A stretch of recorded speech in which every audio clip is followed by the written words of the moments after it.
All right. In exactly 1 minute from now, we're going to be kick-starting. And please, I want everybody to get ready. If you need to invite your friends and people you know that you want them to benefit from today's section, please go ahead and share so that more people can join us, okay? In exactly 1 minute, we are going to be starting.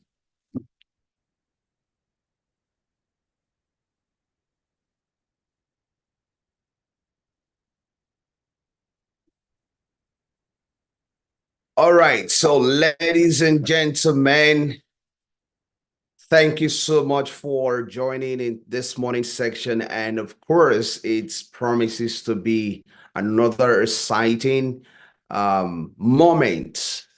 And of course, if you have been following this conference from day one, I'm sure that you've been getting a lot of value. All right, just a quick one. I just want to know where you are watching from. All right, so my name is Dr. Jamie Perjuel, and today I'm going to be your anchor for this morning section, and of course, for evening section also. So don't get tired of me because we have a long way to go today. All right, so let me know where you're watching from. Okay, so I have Adekunle saying watching from Nigeria. Adekunle watching from Nigeria. All right. So let me know where you're watching from. It's so interesting to know that since the beginning of this conference, we've had people watching, joining us from over 50 countries, over 50 countries. That's amazing. From different countries, we have people joining. All right. There's no way to describe this if not that Dr. Stephen and GTEx in extension, made it possible, giving us opportunity to be able to have access to credible and highly respected, resourceful people across the world. All right. So, ladies and gentlemen, it is still the Global Believers World Conference. How many of you are excited? If you're excited, please, I want you to type, I am excited.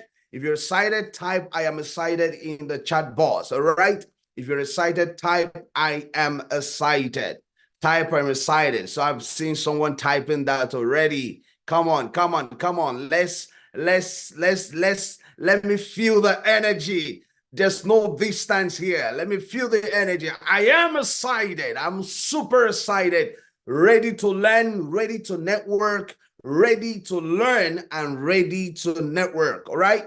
So I am going to be your host for this morning section. And of course, in the evening section, this morning we have incredible speakers who are ready to impact, ready to impart. Okay. Just before we get started, it's very important for you to understand that I always say this. There's a river called Dead Sea. The reason that river is called Dead Sea is because it receives and it doesn't give out. And I don't want you to be like that river. If you have seen good things, then you should go and talk about it. All right. So just within a few seconds, right? I just want you to go online and then let's let the world know that something is happening here. So there's a hashtag that we're going to be using. All right. There's a hashtag that we're going to be using, which is hashtag GBWC. I take that again, hashtag GBWC. All right. Another hashtag is hashtag GBWC 2024. Okay. All right. So please, I want you to go online and share that and let the people know that something is happening. It is the Global Believers World Conference, the Global Believers World Conference, and you can tag Dr. Stephen, you can Akintayo, you can also tag GTEx Holding. Okay, so just a quick one. We're going to take some announcement so that you understand, and then we take it up from there. just for general announcement, all right? So the first thing I want to say here is that it's very important for you to share your testimony. It's very important for you to share your testimony on social media. You know, how will people know that something is happening here, except if they hear from you? So it's very important as you're learning, keep sharing, because knowledge, you increases in knowledge the moment you share. All right. So it's very important for you to keep sharing your knowledge across all social media platforms. And don't forget to use the hashtag. Okay. And then the second announcement is that don't forget that you can purchase the promo for this event, because the proceed from this event is going to be used, all right, to fund the charity projects to prisons and hospitals during the week. All right. So the proceeds from the promo that you are going to be purchasing from this event is going to be used to fund the charity project. And that's to tell you the extent at which what we do here, right? So we receive, and then we also do what? We also use it to do what? To fund the charity projects, to prisons, and of course to hospital. So it's very important for you to take advantage of that, okay? All right, so just before we started, this few announcement is very important for you to take notice of them, all right?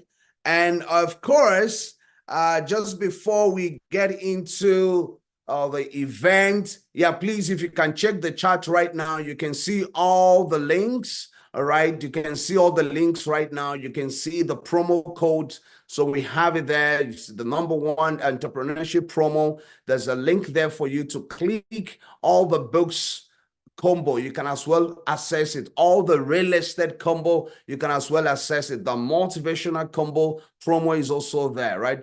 All the resources, the online business combo, the link is also there. So from any of these promo that you are taking advantage of, right, the proceeds from it will be used to fund charity projects, to fund the hospital visits that's during the week. So please take advantage of it, because as you do so, remember that the proceeds will be used to impact lives, all right, which is what is the core of what we do at GTEx, and of course at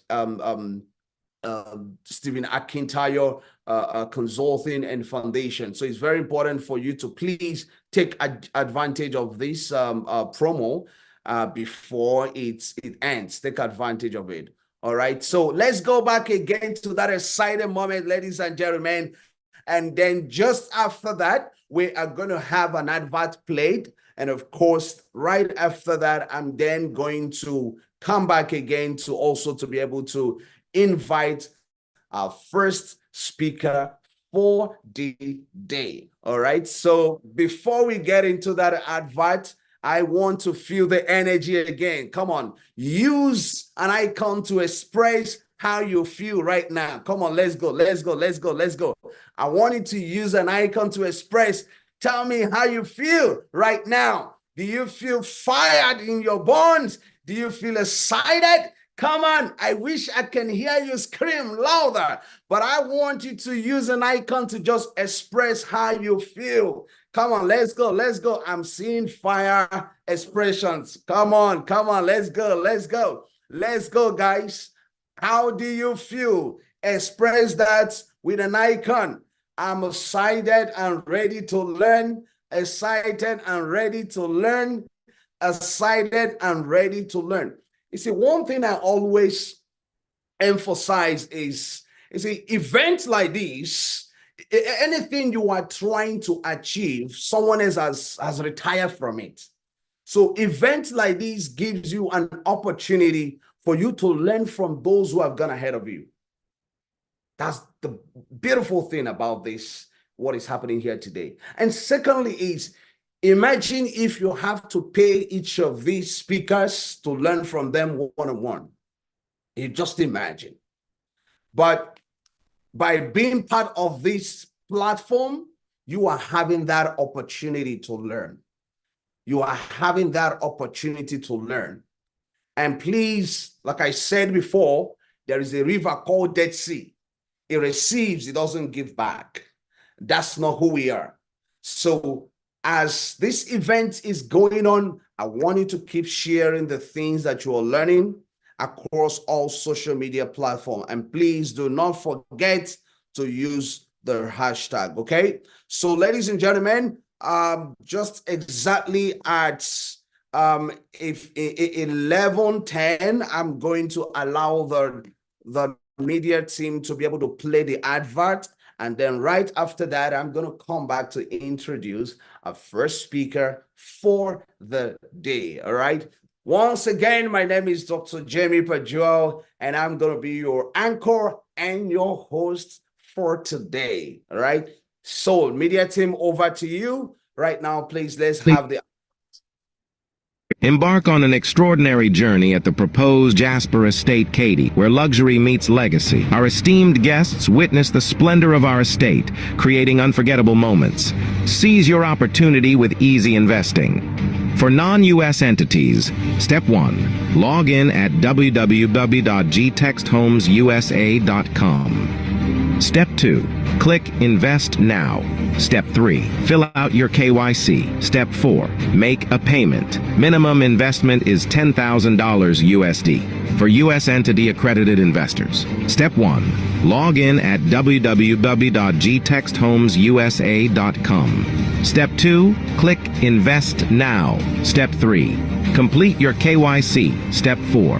Make a payment. Minimum investment is $50,000 USD. Got questions or ready to elevate your lifestyle? Contact us at +1 443 790 3925 or visit info@gtexthomesusa.com. Jasper Estate. Katy is a place where every detail reflects your journey to luxurious living.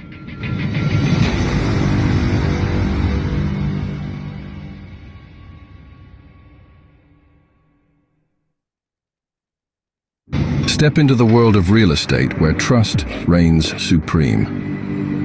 Our journey is not just about homes, it's about trust, backed by the authentic voices of celebrities who believe in us, from A-list actors to notable personalities.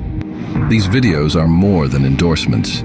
They're glimpses into the real stories of people like Mr. Macaroni, Daddy Freeze, Iyabo Ojo, Tonto Dike, Dayo Adeleye, Nedu Wazobia, Ima Kun, Dele Momodu, Betty Irabor, I Am Remote, Jim Eek, and Ini Edo, who've chosen us. Join these stars as they share why our commitment to excellence is not just a statement, but a reality. Welcome to a space where every home resonates with the genuine trust of those who've walked through our doors. This is more than real estate. It's a bond of trust and a promise fulfilled.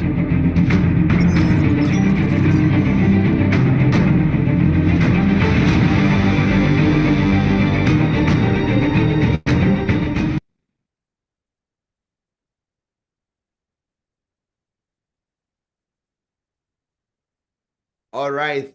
Thank you so much. That was an amazing, not just an advert. In fact, within these few seconds, I can just tell you that something just happened inside of me.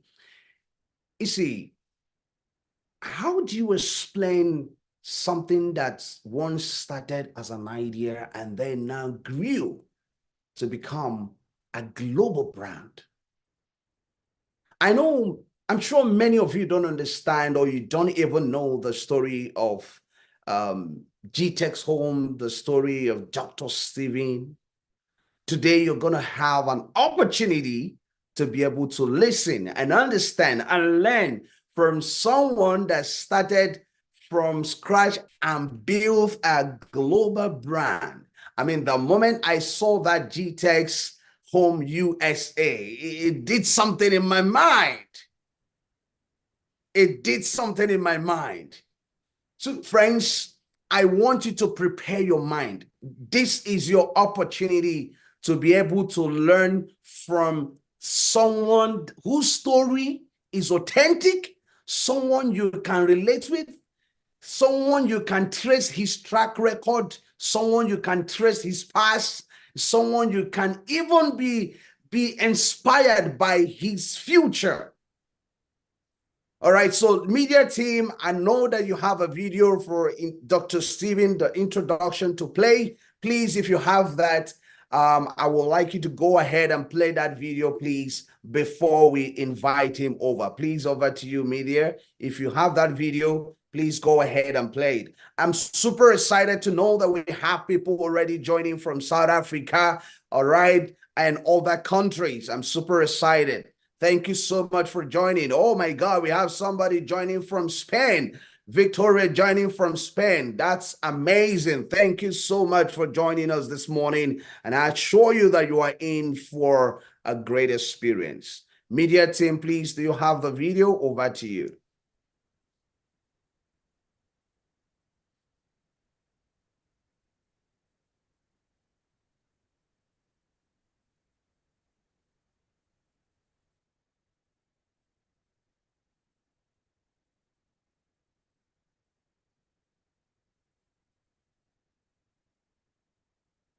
Okay, all right. So I'm just going to move forward right now.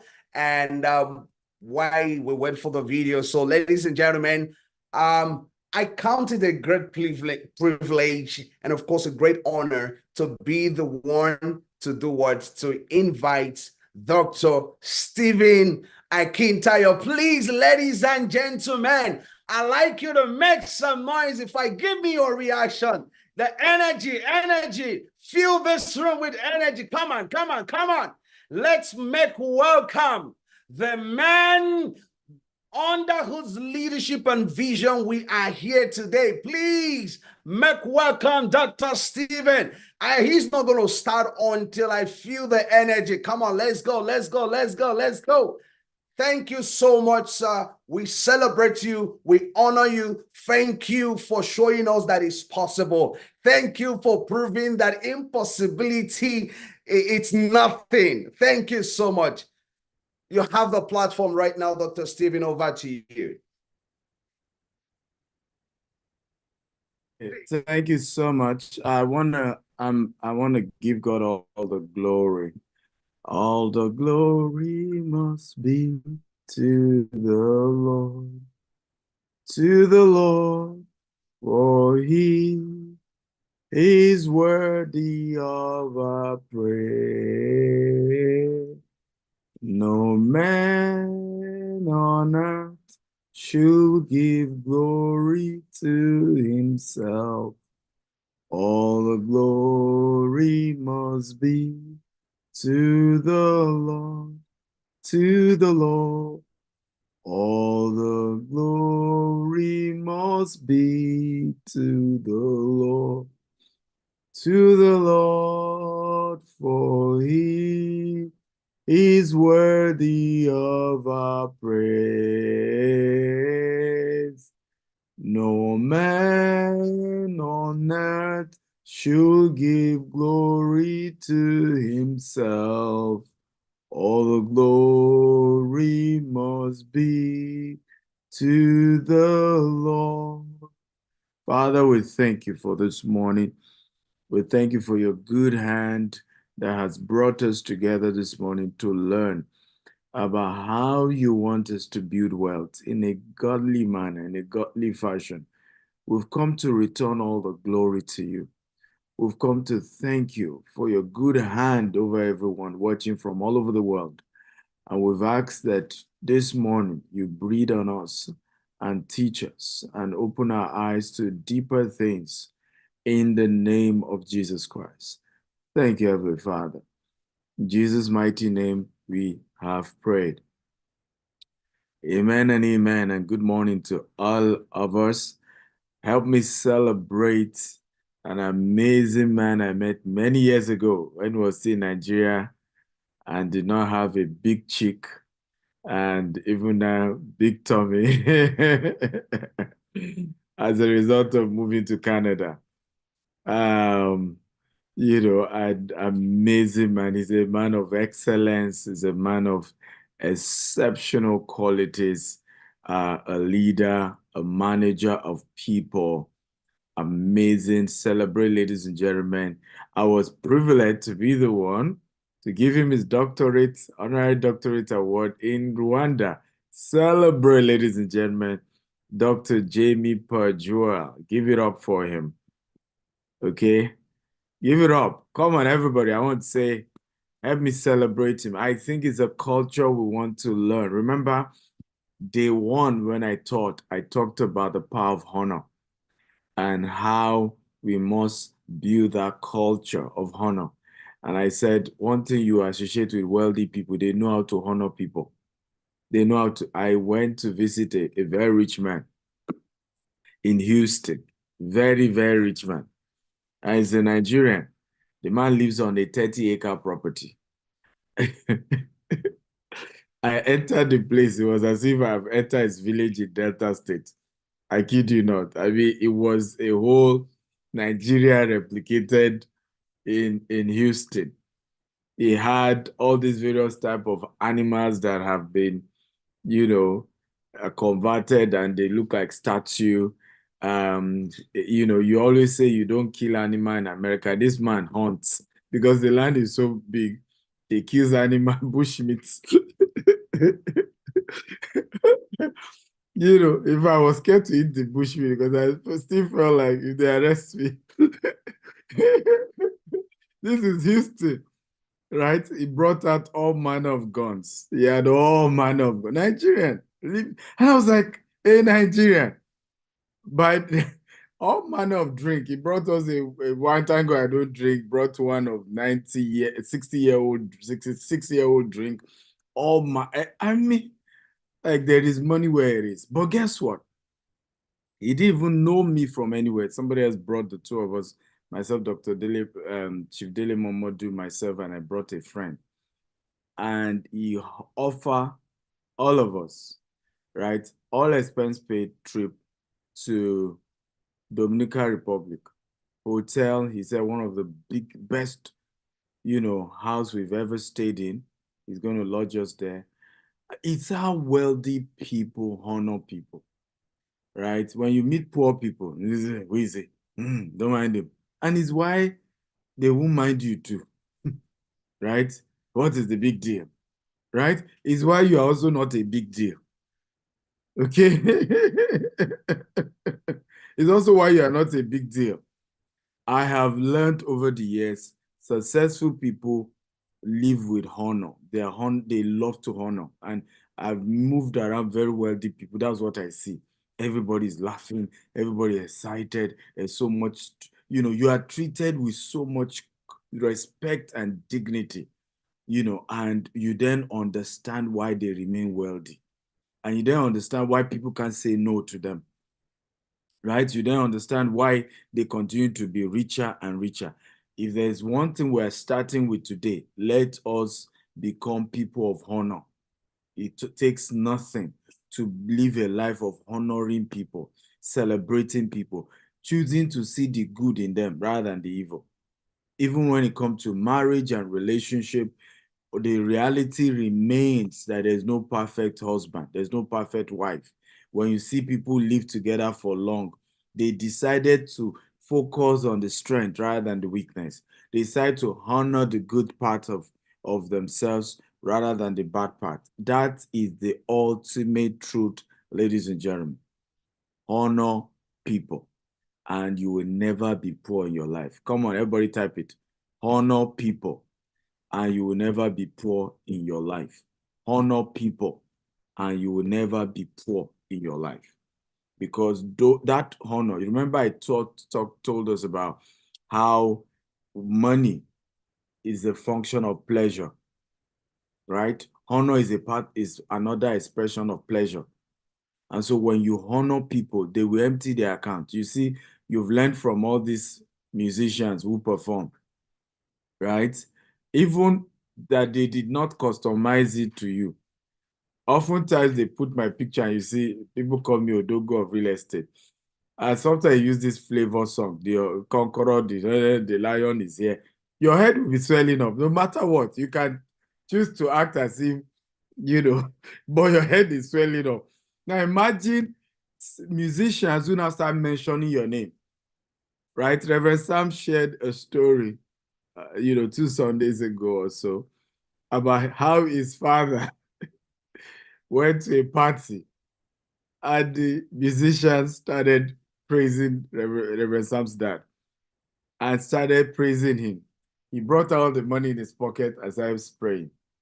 Ladies and gentlemen, by the time he finished the money in his pocket, in those days there was no car. He took his, is it bicycle or scooter, rushed back home, took all the money he had at home, brought it again, and started spraying. And that's how the dad emptied the entire savings just because one man was praising him. So and that's why those who praise God go far in life. But what we then miss as Christians is that we forget that it's also important to honor men, because it is God that puts them in the position of honor. So one more time, celebrate Jamie Padwell for me, ladies and gentlemen. Okay, so are we ready this morning? If you're ready, type I'm ready, I'm ready, I'm ready. How has the conference been? I want to hear feedbacks. How has it been? You know, I still got messages from people last night just saying thank you, God bless you, and you know, this is real deliverance for many of us, particularly those of us in the body of Christ, because there's just some wrong things that have gone on for too long. And these teachings have affected our ability to move to the next level, you know. And this is just day 3, ladies and gentlemen. I was still going to day 7. I have a big surprise for all of you on day 7, which is my birthday. I will not let the cat out of the bag, rather. Right? But many of you will be shocked. Right? You'll be shocked at the big surprise. So don't miss any of these days. Today, I hope we have enough pastors here or ministers of the gospel. We want to look at excerpt from The Billionaire Habit for Pastors, right? And by the way, we're all ministers. You know, I hope we know that we're all ministers. And I want to thank all the pastors who worked with me on this book. Pastor Linda Emmanuel. We had Pastor Tomi Arayomi. Let me see. I had, I hope they acknowledged them in the book. We had, you know, P. Daniel that worked with me on this book. We had Pastor Akin Pelu. We had Pastor Limbe, you know, Adeileka from the UK. I had different pastors I worked with on this book. And I intentionally did that because I didn't want people to feel maybe the book was to cast aspersion on pastors. No, right? Not at all. It's to bless the body of Christ and to help us as believers. The book was forwarded by Pastor Linda Emmanuel, so that we all know that the intentions are noble. My father was a prophet in those days. The Pentecostals were not yet deep in Nigeria. And so he was a CNS, you know, pastor or prophet. And I watched us wallow in poverty because my father said God called him, right? And till today, I can't recall a day that my father bought me anything. The only time I recall was when he traveled to Israel. The government sent him to Israel because he did some grassroots politics. And that was like his reward. And he bought a shirt. And even the shirt, at some point, he collected it back, that he wanted to give it as a gift, that when he goes back to Israel, he will buy our own, right? And the excuse he kept giving was, oh, you know, I was doing the work of God. So I saw firsthand what it means for you to be anointed and to be poor. I saw firsthand what it means for you to praise God all the time, talk about Jesus, and go to the mountain and fast. In fact, all of us, I was asking my first son, who is almost 11, okay, have you ever fasted before? He was telling me stories. I said, I started fasting at the age of 6. Okay. I started dry fasting at the age of, I think, 9 or 10. Okay.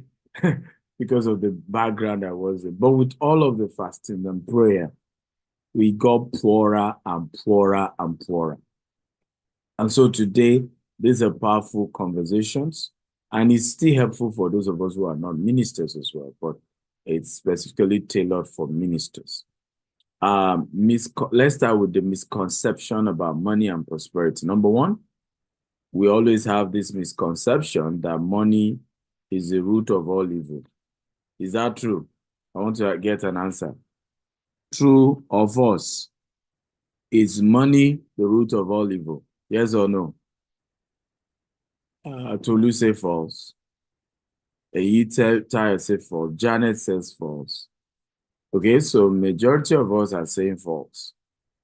And you are very correct. There is nowhere in the scripture where the Bible says money is the root of all evil. In fact, the Bible says money answereth all things. What the Bible rather said was the love of money is the root of all evil. The love, but not money itself. Okay, if you now make money your God, if you make money your center focus, if you lose all your values just for money, we've seen people like that where they will do anything for money, right? They will do rituals for money. They will scam, people for money. I mean, I used to share the story of how Yahoo started when we were in the university. And my colleagues that, would come to my room, hey, how far? Do you have Gary? Do you have Granite? Gary is cassava flakes, right? For those of you who are not Nigerians. And, and suddenly the guy is buying cars, he's building houses. You can imagine how touching it is. But I remember saying to myself, I will not go into this crime, okay, of duping foreigners, duping white people, internet scam, internet fraud. And I will make my money legitimately, okay? And one day, I will not regret going the right way. And today, there is nobody doing internet scam with all sense of humility that is as successful as I am. Not one. Not one. At least none that I know of. So money is important, and money is not the root of all evil. It's the love of it. Now, such people who will go do, ridiculous things, those are the people who love money. Because the same Bible tells us that money answereth all things, right? The vehicle for good gospel is money. Money is the tool to propagate the gospel. There is a limit to how much the gospel can be preached, okay, when there's not enough money. I think Pastor Matthew once shared the kind of money that circulates around cocaine, gang, human trafficking gang. And these are the things that the gospel is supposed to solve. The gospel is supposed to bring people in the cocaine business, hard drugs, into Christ, right? So now those people have at least over $500 billion. It's a $500 billion industry. And it's believed that the entire body of Christ worldwide is less than, I think, $100 billion. Okay, by estimation, in terms of what? So how do you chase different industries, right, that are worth trillions of dollars with just less than $100 billion? How do you propagate from advertisement? Because for you to do all these things, you have to penetrate places. So money is important, if not for anything, at least to expand and propagate the gospel. Number two, misconception. Tithing is a way of robbing God's people. Tithing is a way of robbing God's people. So, another misconception. First of all, it is scriptural to tithe.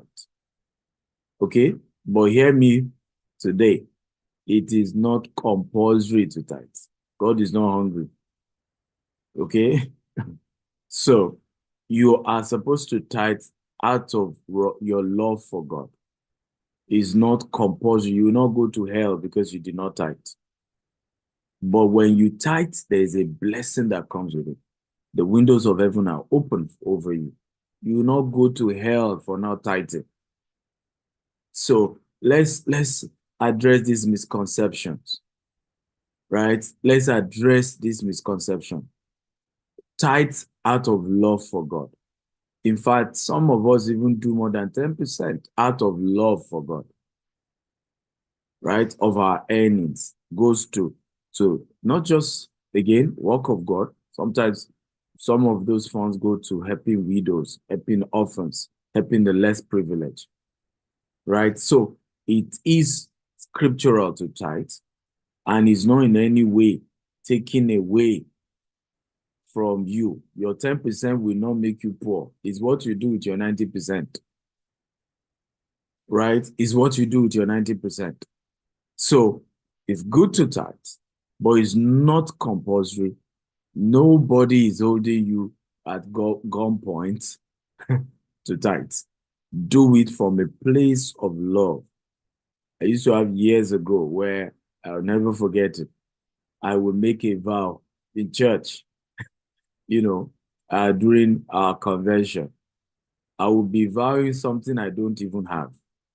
At the end of the day, I'm not able to pay those money.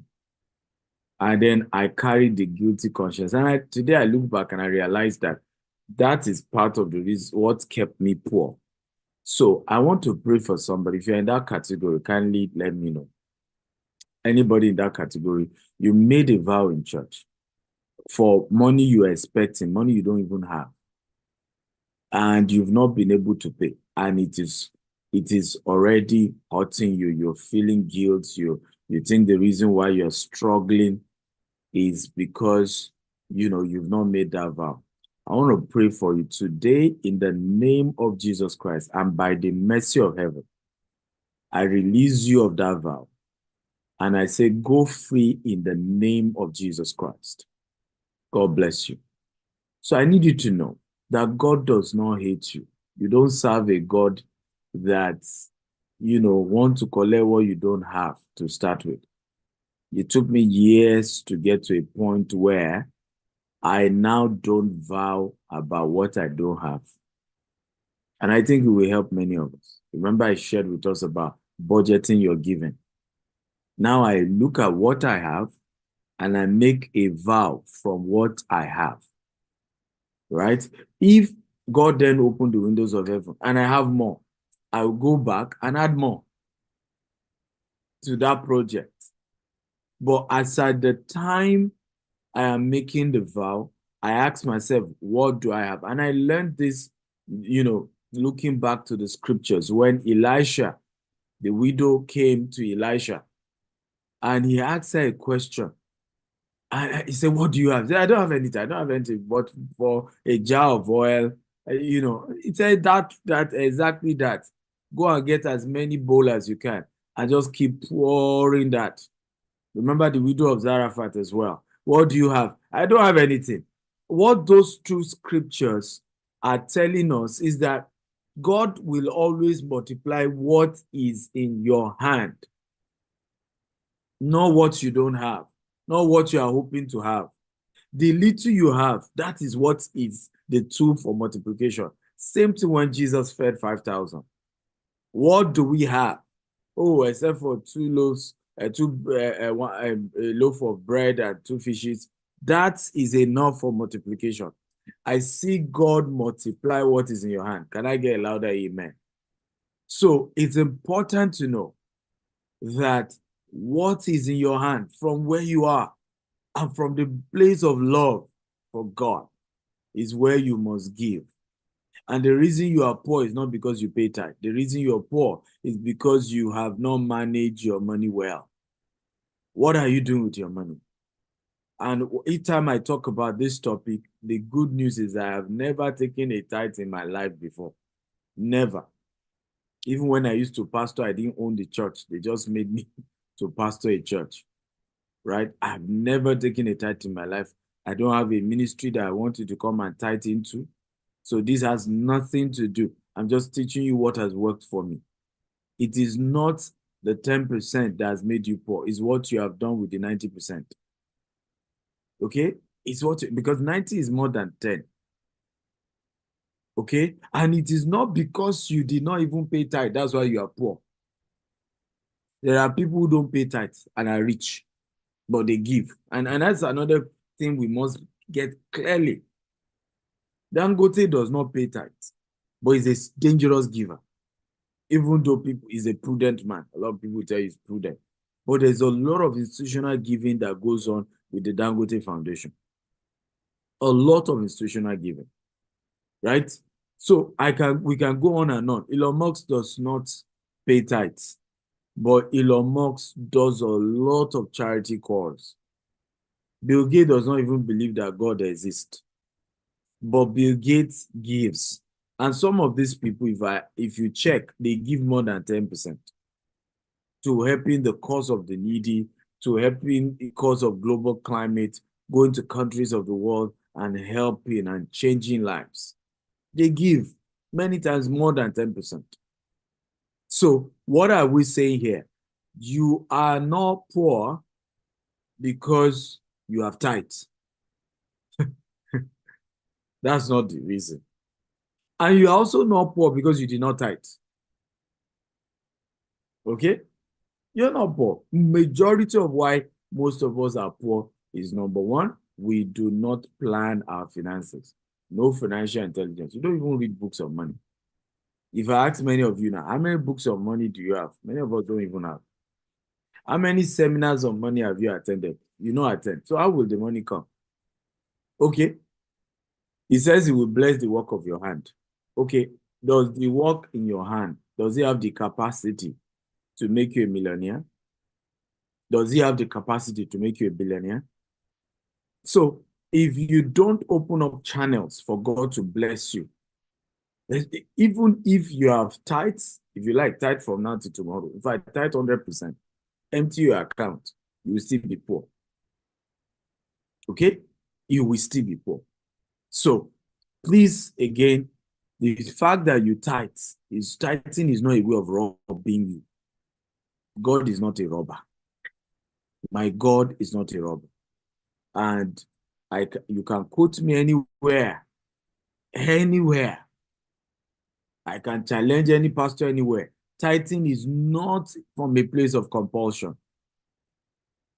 The first person we saw tithe in the Bible was Abraham to Melchizedek. Melchizedek did not ask for it.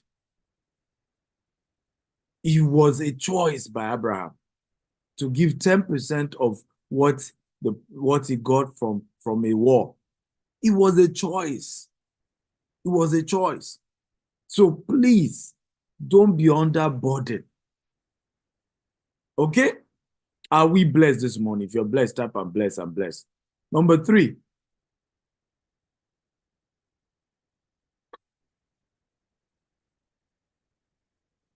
And we're talking about misconception about money and prosperity.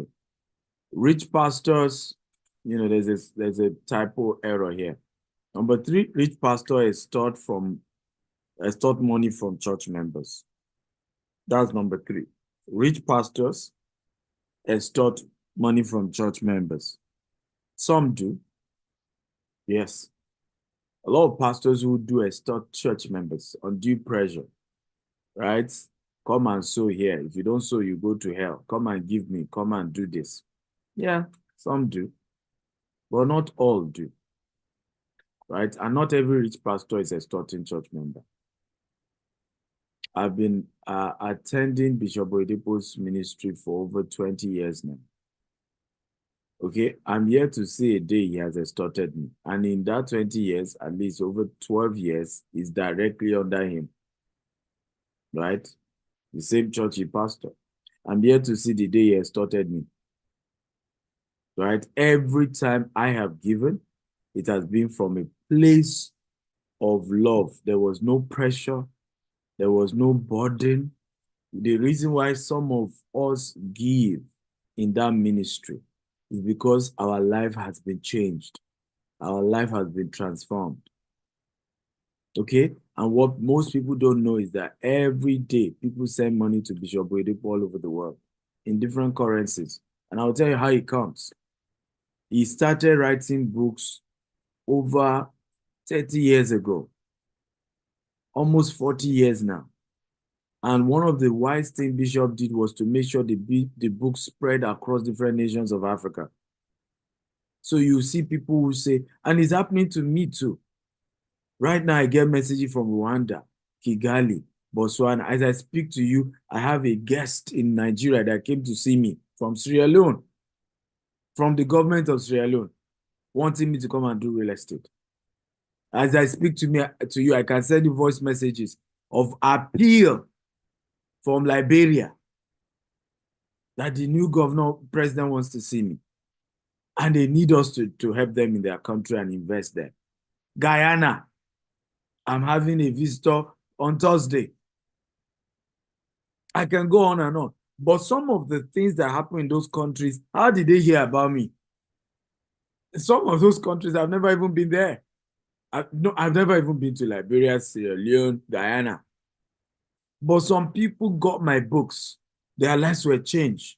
And they are reaching out to their leaders, their political leaders, and say, there's a man who can help us in this country. He can turn things around for us.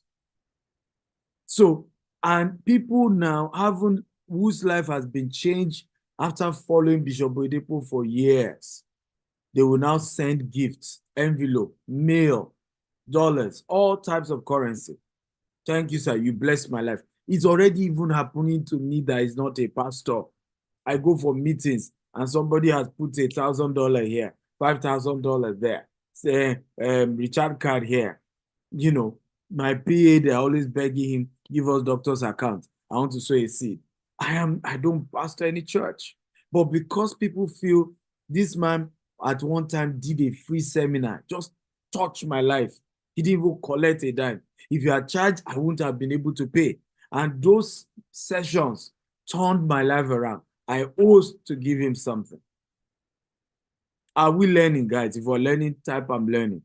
So while there are pastors who rob their members, who extort money from their members, there are many more pastors, okay, who are able to live an ostentatious life as a result of goodwill, having touched lives, having impacted life.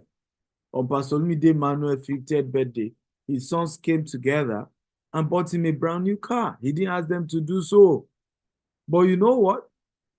There are few churches that have real estate developers like Pastor Olumide Manuel, because he himself was a real estate developer.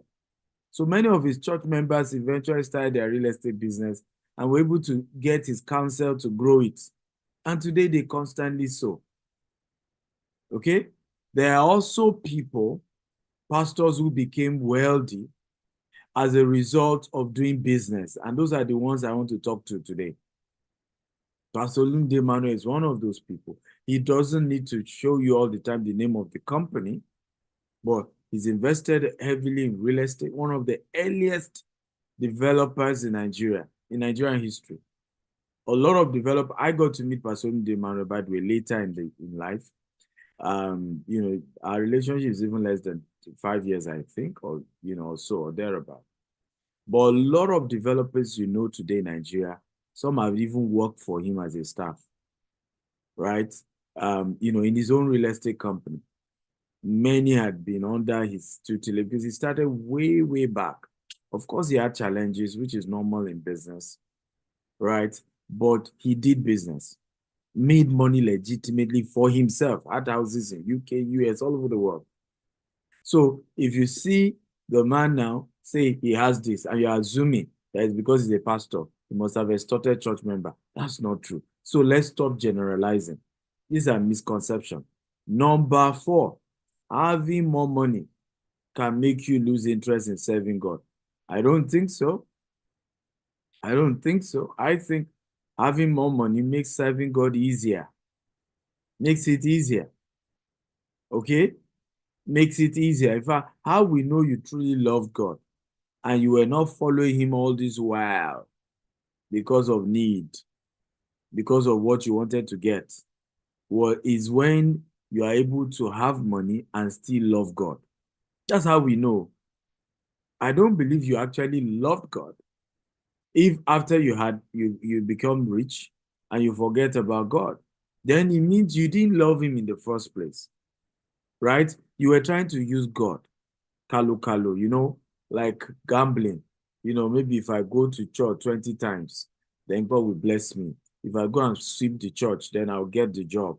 If you were playing tricks on God. It was all about a game, right? There's a way I can blackmail God. You will have no choice than to give me money, But if you really had loved him for who he is, if you really love God, and that's why some of us, our love for God did not change when we were poor and when we were rich. We loved God. In sickness, in health, we loved God. He bless us or he does not bless us. We love God, right? Genuinely love God. And I always say it, everything you see me do, I love God. If you see Jesus, ask him. He will tell you, this guy love me, right? So, it's not for showmanship. It's not showmanship. It's not carrying emblem.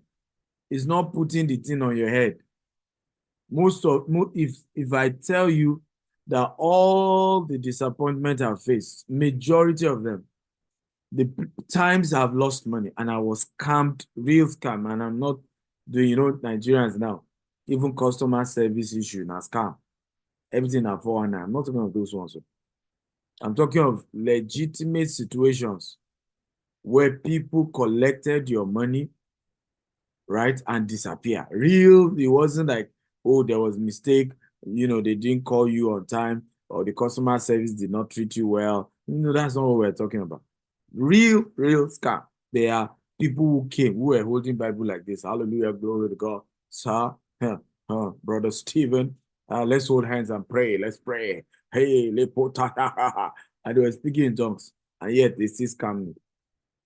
Okay? So, so I need you to know that having money does not make you to lose interest in serving God. In fact, it makes serving God sweeter. It makes it easier. You're not doing it under pressure. You're just celebrating God. It's easier now as the alert is just entering. Lebo shakata balahai. Hallelujah. Glory to God. We serve a good God. Abi, when you have not eaten, okay, it's not as easy to shout hallelujah now. But when everything is working, it's easier to celebrate your God. It's easier to serve God. So I will tell you, these are misconceptions because some people are scared to be rich because if I become rich, I won't love God again. I won't serve God again. Listen, nobody is perfect. You can love God and still make mistakes. God by himself said, David, my friend, yet the man is a murderer. So we're not talking, people make mistakes, and that's normal, right? As believers, we come short of the glory of God. But we are talking about genuine love for your maker, serving your God, celebrating your God. In fact, I tell people, the richer you become, your primary service strategy becomes your money becoming the tool to propagate the gospel. I hope you understand what I'm talking about. You do not need to come and wash the church toilet when you're already a billionaire. Just wire your millions. We wash the toilet. How many of you understand what I'm talking about? Because it doesn't even make sense. The church can easily employ somebody and pay them 100,000 and they will wash the thing. So we don't need you to waste your executive time. Okay? We need the seed. We need, right? The church needs the income. So as you become richer, you need to know that one of your major mode of service is using that money God has blessed you with, okay, and putting it into kingdom projects. And that is through a way you then worship God. Is this making sense at all? Number 5, don't work too hard for money. It will come to you in due time. That's another misconception. And that's not true. Okay? For you to be rich, you have to be intentional. Everybody shout, I will be intentional. Come on. Everybody shout, I will be intentional. So we've seen misconception where people just go about, say, money will come when is the right time. That's not how it works. I wish that's how I became rich. Okay. I did not become rich by just, what will be. That's not how it works. You have to be intentional about it. You have to make up your mind you want to be rich. You have to start taking baby steps to be rich. You have to begin to work towards being rich. You have to save. You have to read books. You have to attend seminars on money. Okay. You have to start investment, tools, investment opportunities that will eventually make you rich. If I did not start buying properties in commercial quantity when I started, I won't be this wealthy. It's just the truth. And if you still know the risk I'm still taking right now, if you still know how hard I'm working, raising money from investors, convincing people, I promise you, come and invest in my KT project, right? I can assure you, you can check my track record. Some will even do, oh, who are you? But you can Google my name. See what we've done in Nigeria. See what we've done in Dubai. And then you keep going and going and going and trying to convince investors to work with you. So for me, I've had to constantly work hard, right, to build wealth. So don't claim that, don't need to work hard for money. It will come in due course. That's not how to be rich. You really have to work for this money. Next is prosperity preachers are only deceiving God's people. That's another misconception. I don't think so.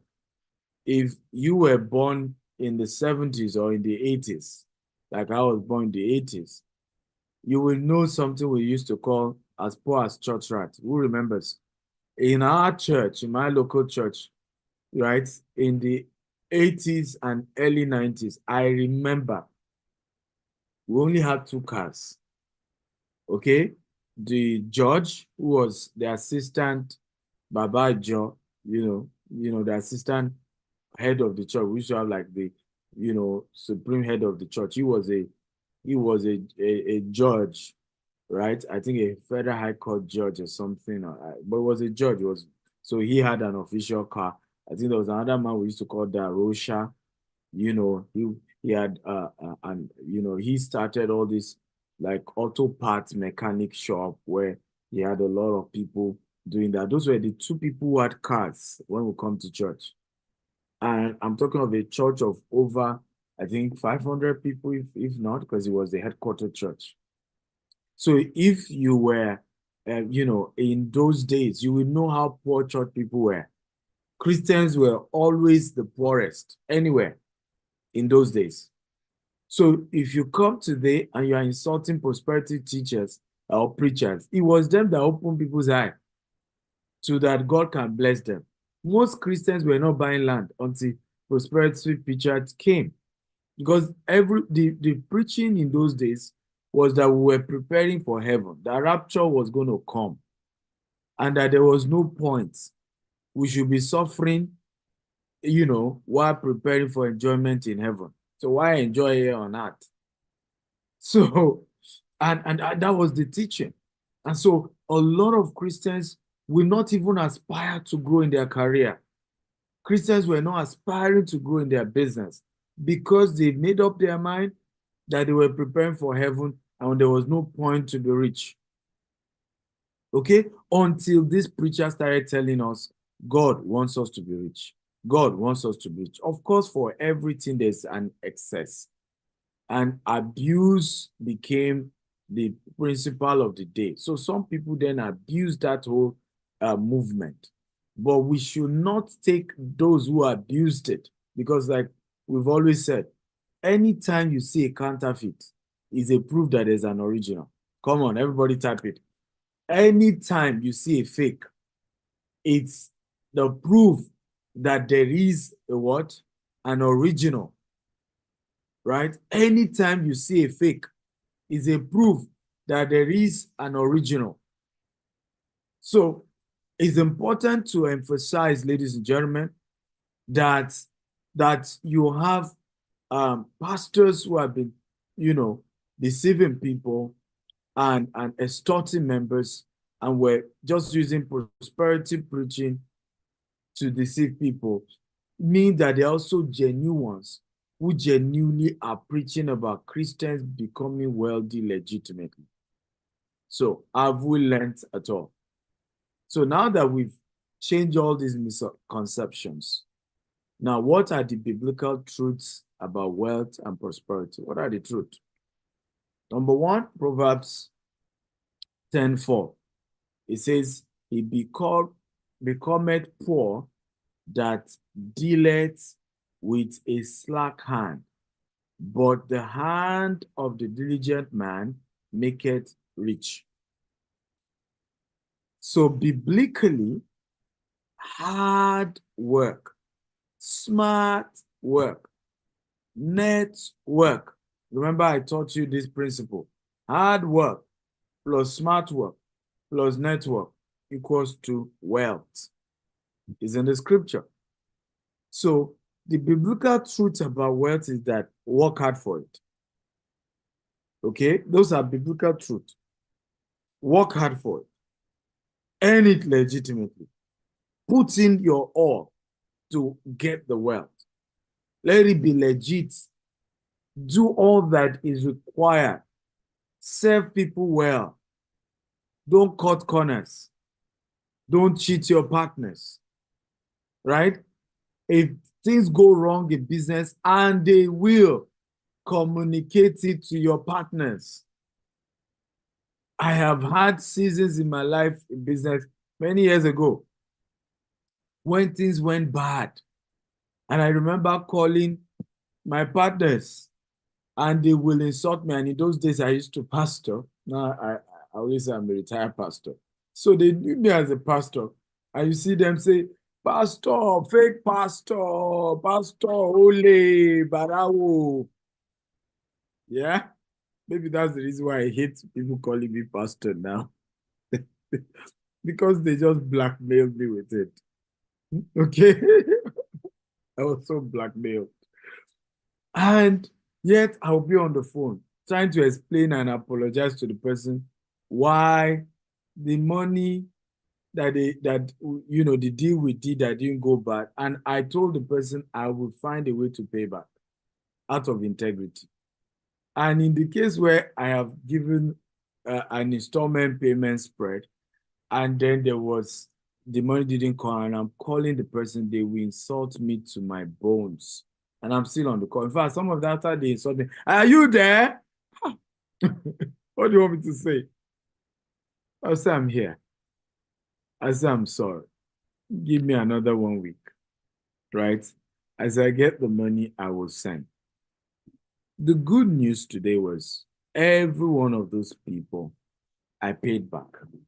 And that's what we're talking about, integrity. Every one of them. I could imagine if I didn't pay them back today, how many of them would have said, don't mind him. It was our money that he stole that time. As no, don't mind him. Some of them invested with me, the money went bad. I made sure I paid everybody back. Every single person. Right? If I needed to sell book, if I needed to, do speaking engagements, by whatever means, I made sure I paid back. So it is important to know that God wants us to be rich, but He wants us to do it through hard work. And that's why He says, he that becometh poor, that he becometh poor that dealeth with a slacker. In other words, you are playing with poverty when you are lazy. There's a powerful statement by a rich man in this country who is late now, Chivempio Abiola. He said, poverty is a stubborn goat. Okay? And so you have to use cane to chase it out of your life. And one of the cane you must use to chase out poverty in your life is hard work. Poverty is a what? Is a stubborn goat. And you can all type it. Poverty is a stubborn goat. The cane that you use to flog poverty out is hard work. It's hard work.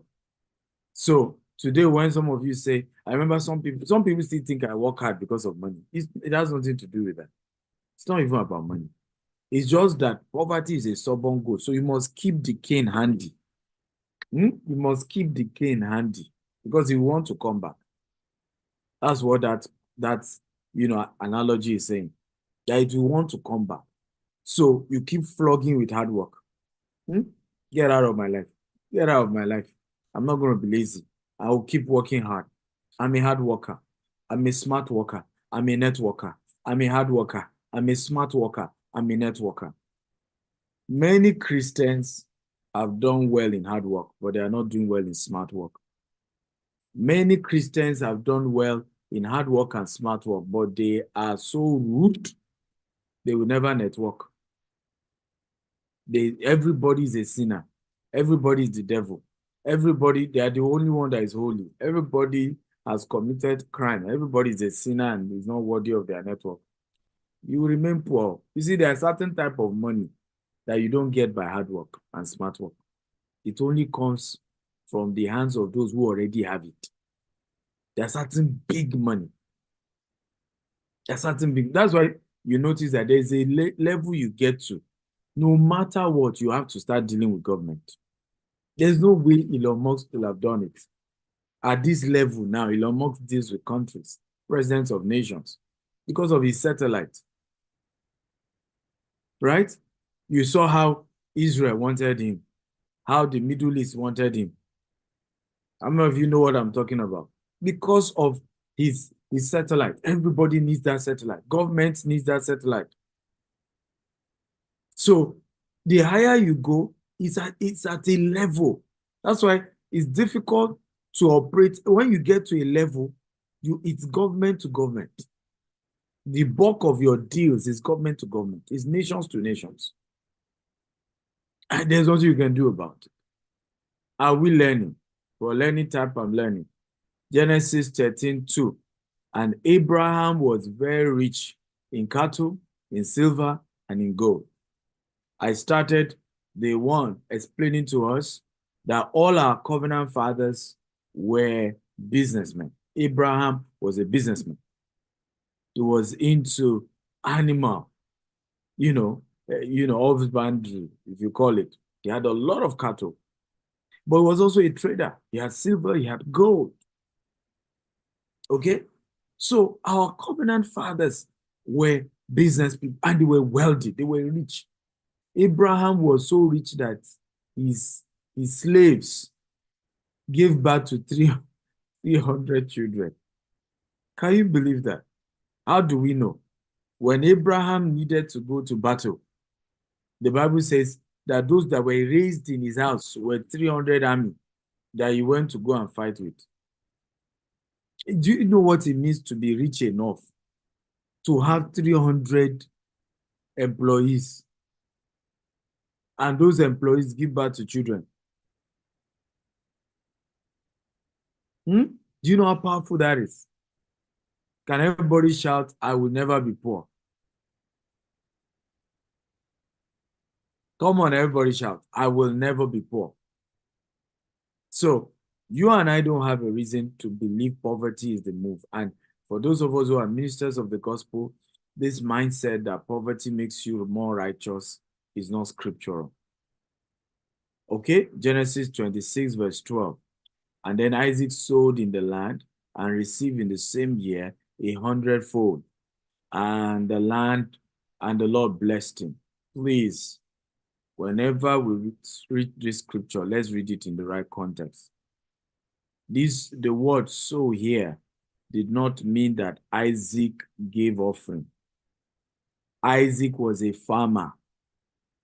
Unlike his father, who was very much into raising cattle, Isaac was into core agriculture, planting of seeds.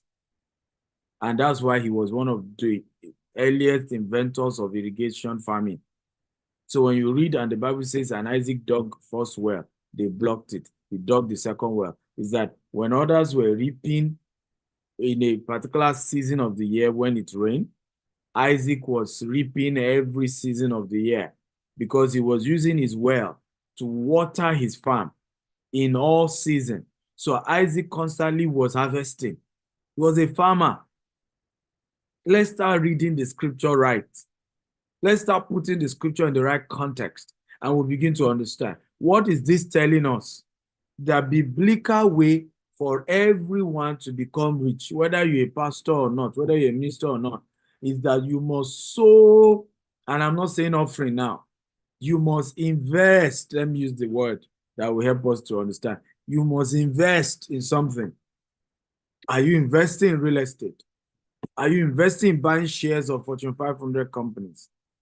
Are you investing in a business?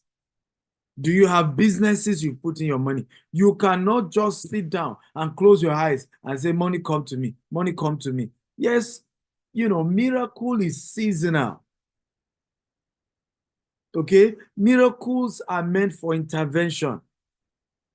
In the case where the natural cannot come through, then miracles show up. Are we together now? Miracle, and that's why, like Pastor Lumde Mano was sharing with us yesterday, that the supernatural, there's the super, there's the natural. Without the natural, there cannot be super. There's a natural upon which the super will stand. We need to understand this very well. So, miracle, okay, and the practical example were the children of Israel. Why did the manna cease? The day they touched the Canaan land like this, there was no more manna. How many of you read that in your Bible?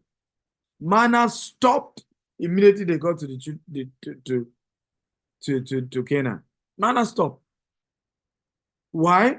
Manna was a miracle, okay, that was needed for people who were traveling. There is no way they can settle down and farm because they were constantly moving. There's no way they could settle down and be able to even cook. How do you cook for 2 million people? So there was a need for the supernatural to occur.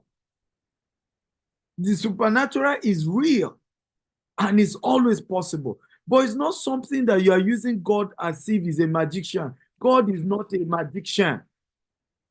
When there's a need for the supernatural, God will show up for you. But there are times where you can use the natural and God expects you to use it. God gave us brains so that he can rest. There are ministries that don't invest and are wondering why their ministry is poor. You have to invest as a ministry. Okay? If you don't invest as a ministry, there is no way the ministry will remain poor. You have to have investment. You have to have things that you put in money into, even as a church, that can continue to help the church to make money. Is the church going to have a school?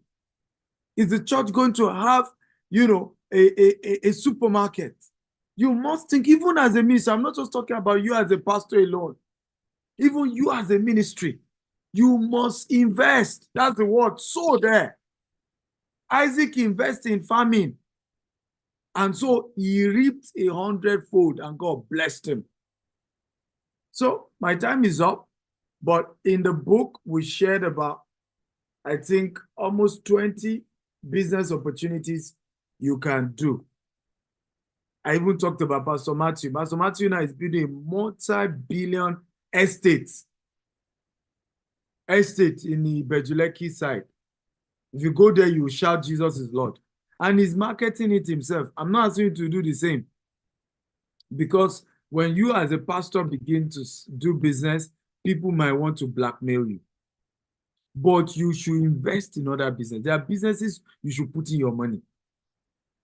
I just can't go into some deep stories about top pastors in Nigeria because they are sensitive conversations. But I can give you of TDJs.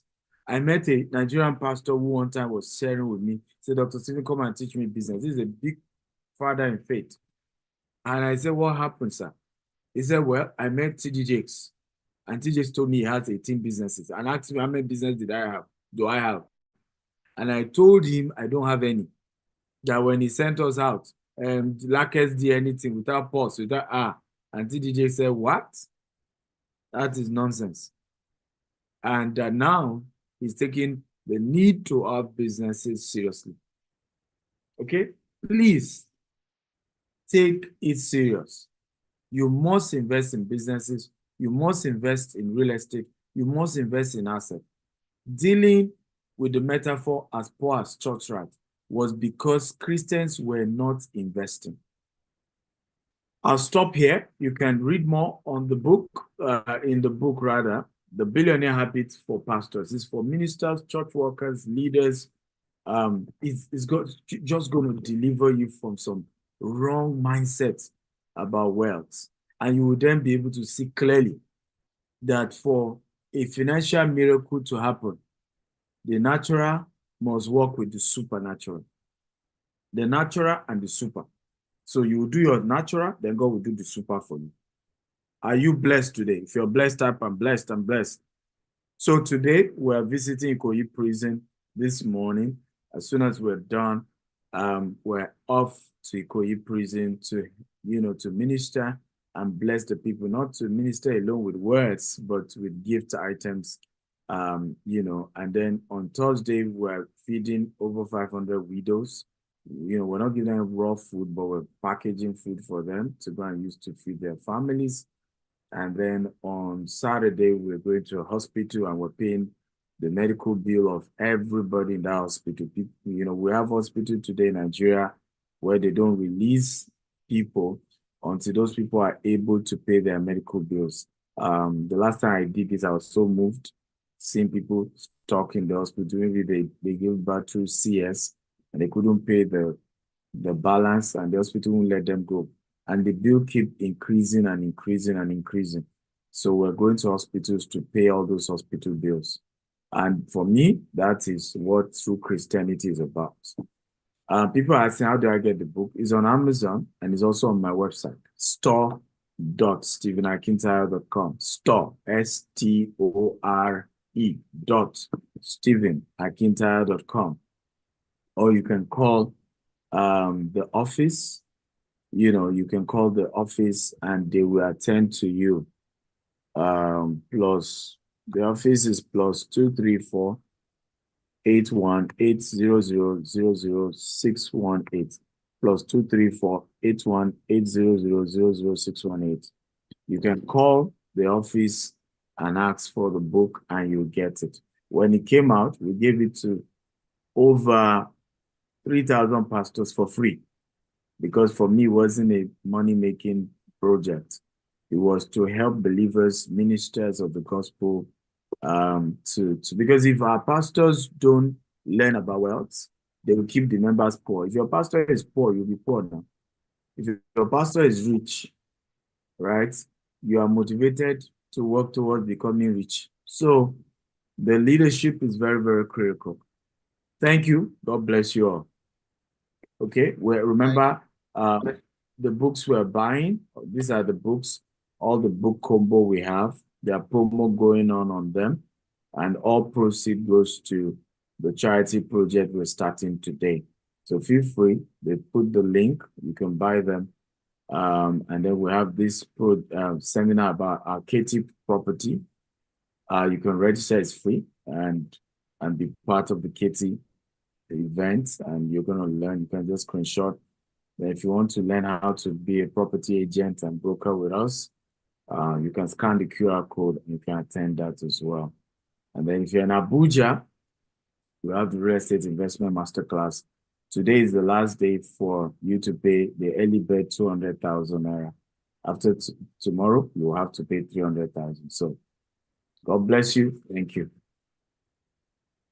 Okay, ladies and gentlemen, please, let's give it up for Dr. Stephen for this amazing and insightful section.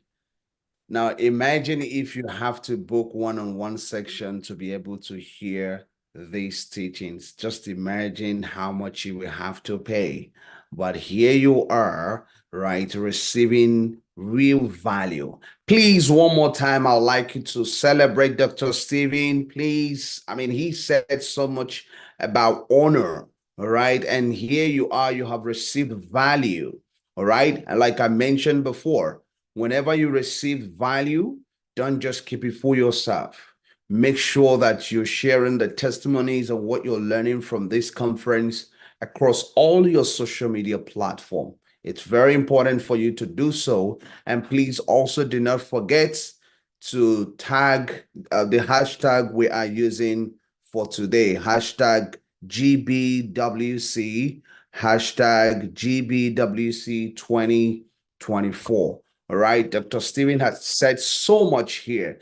And it's just so, I mean, one of the things he made mention here is the fact that there is a connection between the natural and the supernatural. This is one of the things at the early stage in my life. I've always I used to think that, oh, as I just go to church and do things as a church boy, I slept in church for 4 years, for good 4 years. So I was a church administrator for good 4 years, right? And I thought that, oh, as I do all of those things, that God would take care of my finance, until there's one particular scripture that changed my mindset, which is to say that you will remember the Lord, thy God, because he gives you the power to make the wealth. And he has also shared so much value on wealth creation. And he said something, it has to be intentional. We have to be intentional about wealth creation. And it starts with how you think, your perception, your interpretation. Some of the misconceptions that he highlighted here, these are the things that keep holding people bound. And I made a post yesterday and I said, right, no condition is permanent, but you must have to make sure that you're not the one holding yourself down.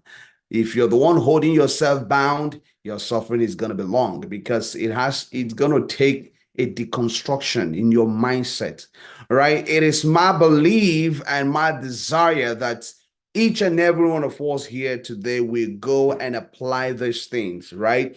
The right mindset for wealth creation is very, very important. Thank you so much, Dr. Stephen. And of course, please do not forget to take advantage of the promo that is going on.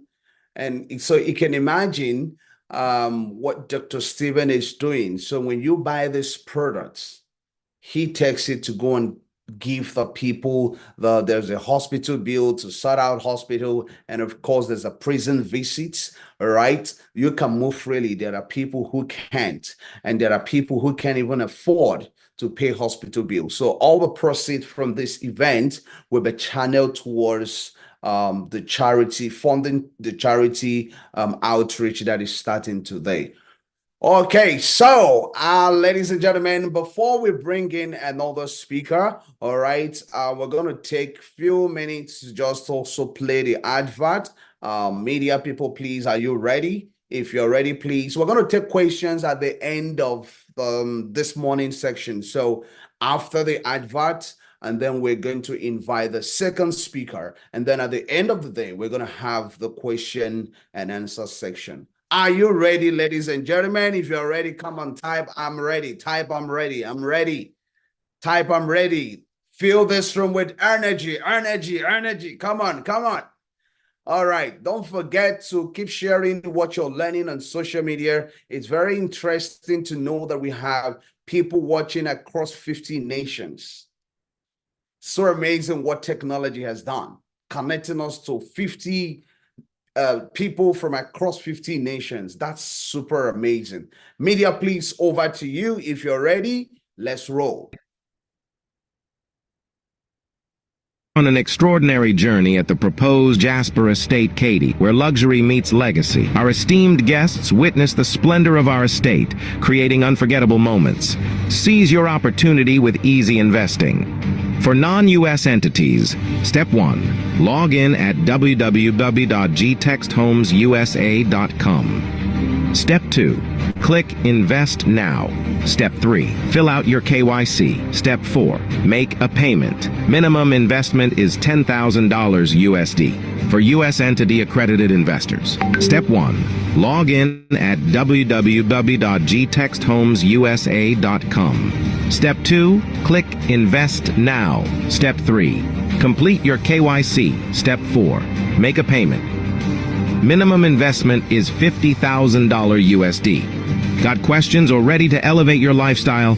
Contact us at +1 443 790 3925 or visit info@gtexthomesusa.com. Jasper Estate. Katy is a place where every detail reflects your journey to luxurious living.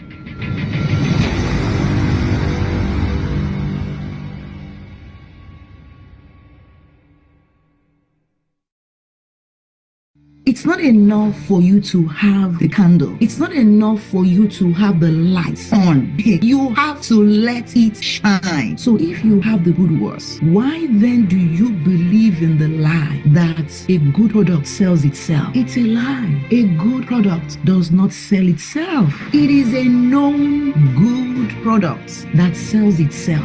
And if Jesus has commanded us to let our light shine, then why do we do this fake humility where you're trying to say, no, I don't want to be too out there. I don't want to be too much. I don't want people to judge me. I don't want that. And these are valid excuses, but guess what? They are excuses. It's not enough for you to have the good works. Your good works has to be known if you want people to know, if you want people to see the good works, if you want people to glorify your Father in heaven. Join us tonight for the Global Believers Wealth Conference at 7 p.m. Register on www.stephenakintayo.com/BWC.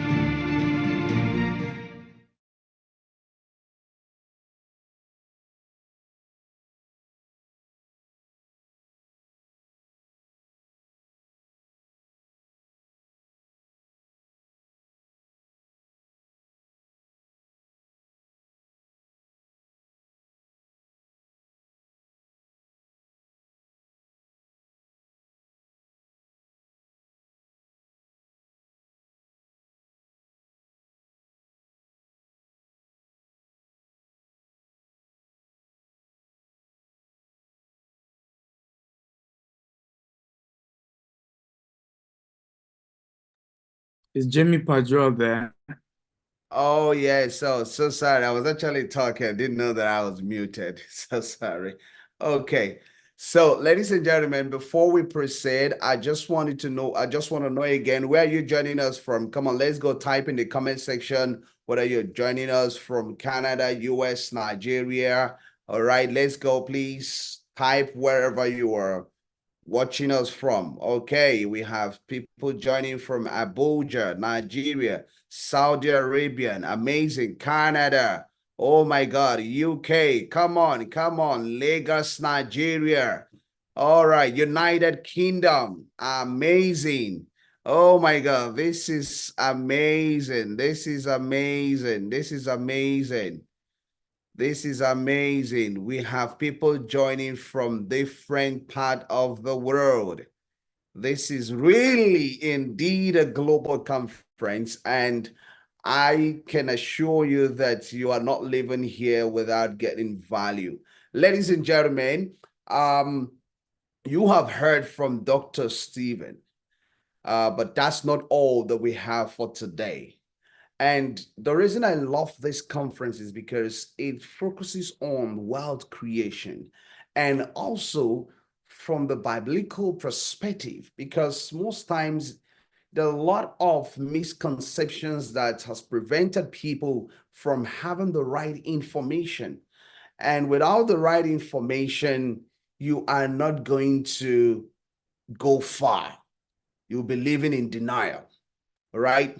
Just as we've heard from Dr. Stephen, the next speaker is coming to take us also an amazing topic. Ladies and gentlemen, please, let's make welcome Mrs. BC Akintayo.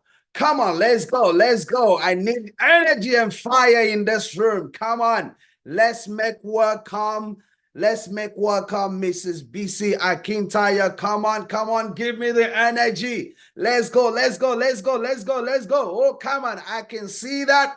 Let's keep it coming. Let's keep it coming. Let's keep it coming. Come on, let's go.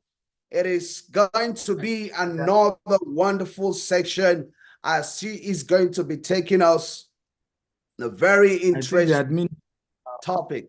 Can the Go admin ahead, please. up? Is okay, admin, can you make her okay? She's up. All right, so please, ladies and gentlemen, please keep the energy going, please. She's not going to start until I see the emoji, the fire, the clapping and everything, the love. Come on. We are about to also experience a powerful global personality that have traveled to different countries and impacting lives. And today we are privileged to have Mrs. BC Akintayo. It's an honor to have you. Thank you so much for joining us, ma. The stage is yours. Thank you very much, Dr. Pajol. Thank you so much for bringing me up. And I also want to say thank you to Dr. Stephen Akintayo for ensuring that, or for honoring me to speak to great minds. I don't take opportunities like this for granted. So thank you so much, sir. I appreciate you dearly, Dr. Stephen. Okay. Good morning, everyone. I'm sure everyone is ready for today's session. And I'll go straight to the point because I know I do not have much time. And I'm going to be picking one or two things from some of our speakers, and I believe that it's going to be a blessing to us all. And I will be speaking on a topic this morning, which has been tagged Managing a Great Spouse for Wealth Creation. Okay, so I am sure some of you will want to learn how you can. I get one or two questions once in a while about how do you manage being a wife of Dr. Stephen Akintayo, and I'm able to be at the home front and also believe in the vision. So I'm going to be going a bit in depth. So Dr. Stephen, please permit me ahead of time in case I say, no, I'm asking for advance forgiveness right now, in case I say anything that I shouldn't say today. But I believe I won't say anything I shouldn't say. Just joking. Okay, so if you're ready to actually learn this morning, I would also appreciate you use your comment section to type that you're ready to learn. You're ready to learn. So what do we mean by managing a great spouse for wealth creation? What do we mean by this? How do you even know if your spouse, especially for those who actually have humble beginning, how do you know if your spouse is going to be that individual whose vision is going to speak in the later years? Because people would say, follow a man with vision, follow a woman with vision. But how do you even know if that vision is going to speak? Okay, so all of this we're going to be discussing as we progress in the class. But one of the things I want to say to you, which Dr. Stephen, excuse me, said during his session was, there is no one that is perfect. I am not perfect. Like, I am not perfect.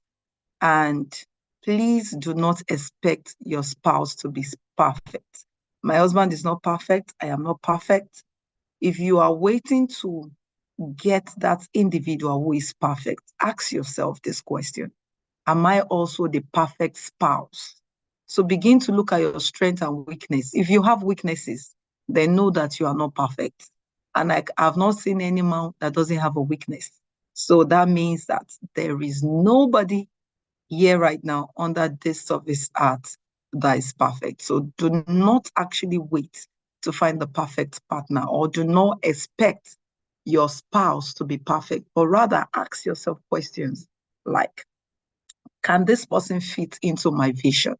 Can this individual actually help me to achieve my purpose and give me that support and that peace I need in a couple of years when I get to the destination, or when I'm close, or I'm going on the journey of becoming that global individual I want to be.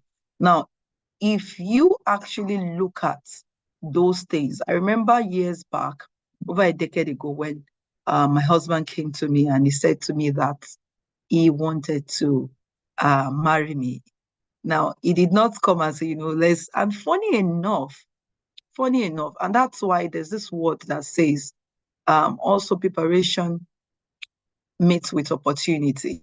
Now, why I have to use this word in this instance was, I've always said while I was in school, before I met my husband, and number one, I wasn't going to date until I said I was out of school. Number one, that was, of course, majorly due to what my father used to say.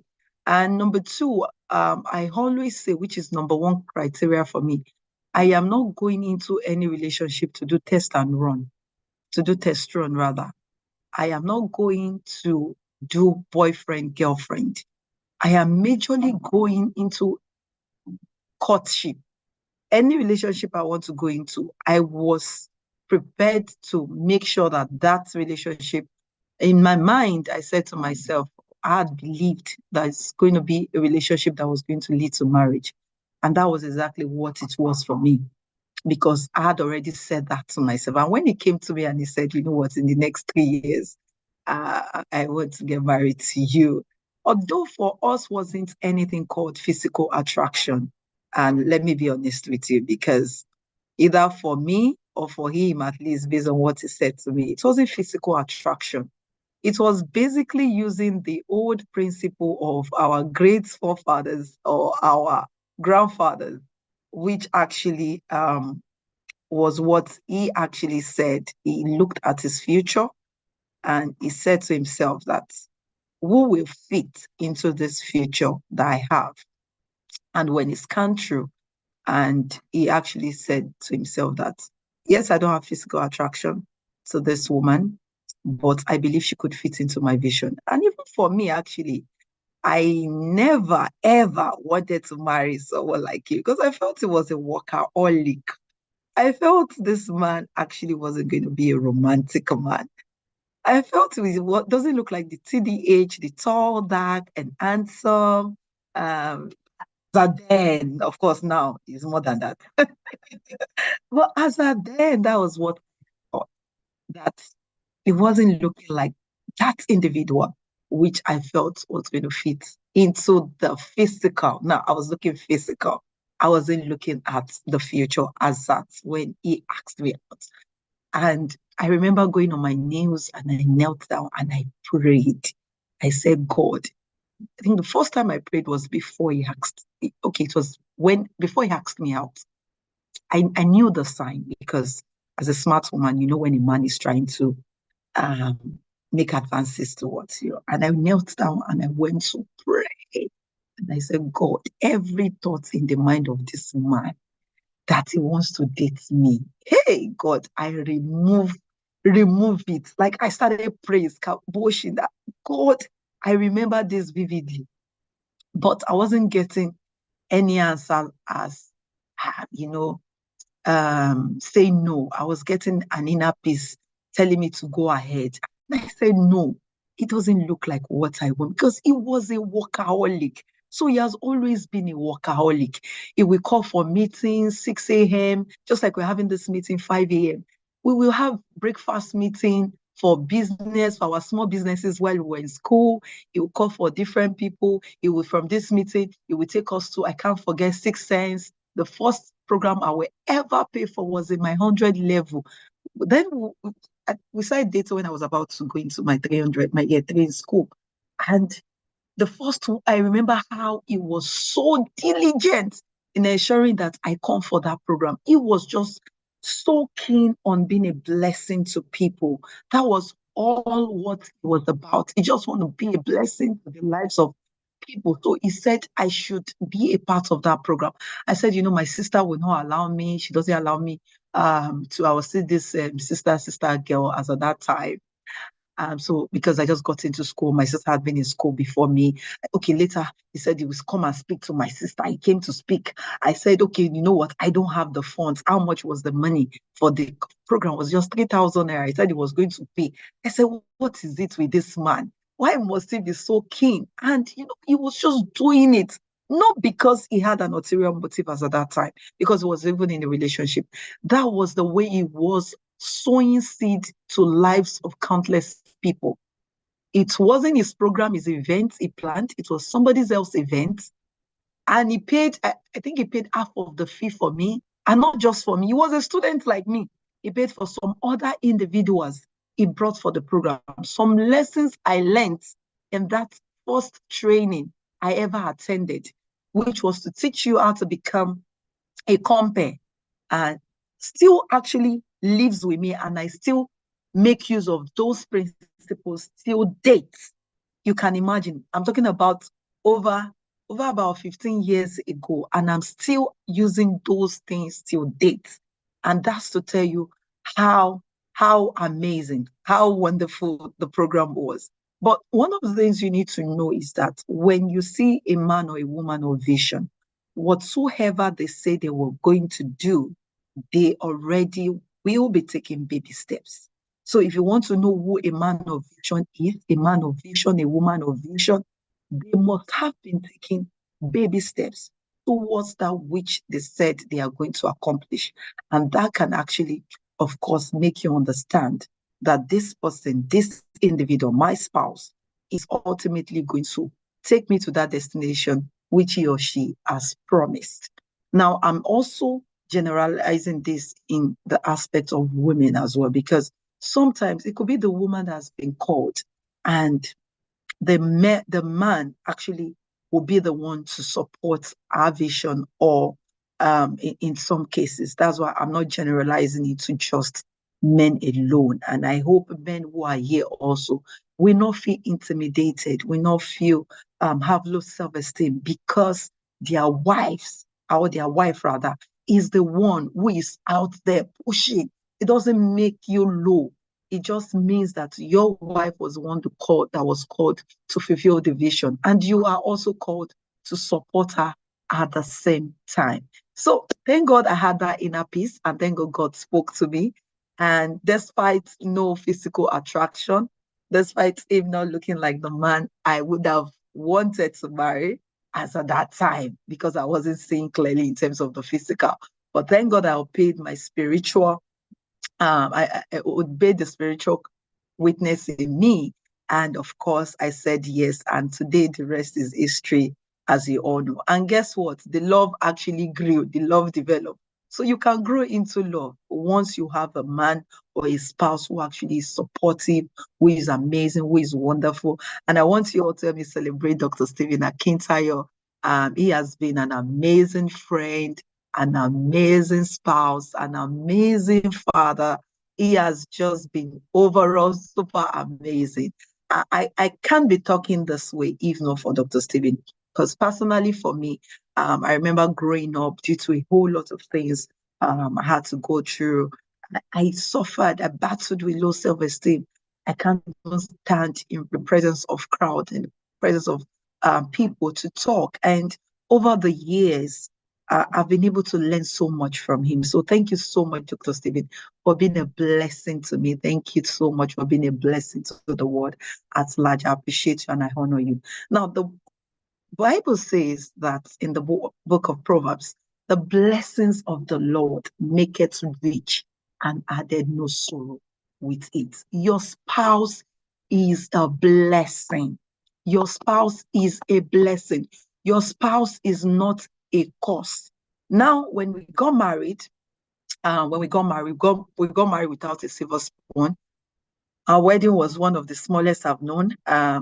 We actually had just a very short, brief wedding, and the reception was in our living room. And we had just less than 20 guests who came, and we had an amazing time with the 20 guests.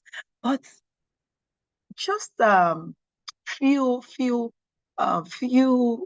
days, few weeks, few months into the wedding, things kept going from good to bad to worst. We had several encounters, several issues. And I remembered that I was watching a movie. No, I watched a movie rather, a Yoruba movie. And in that movie, the movie was talking about a man who just got married. And when he got married, things were going wrong for him. Everything was going bad, just like what I was experiencing in my marriage. And of course, the husband and the in-law said the wife is the wife of two left legs. And that's in Yoruba, in my culture, would say Elese Osiniji, that's two left legs, meaning the wife actually brought bad luck into that particular family.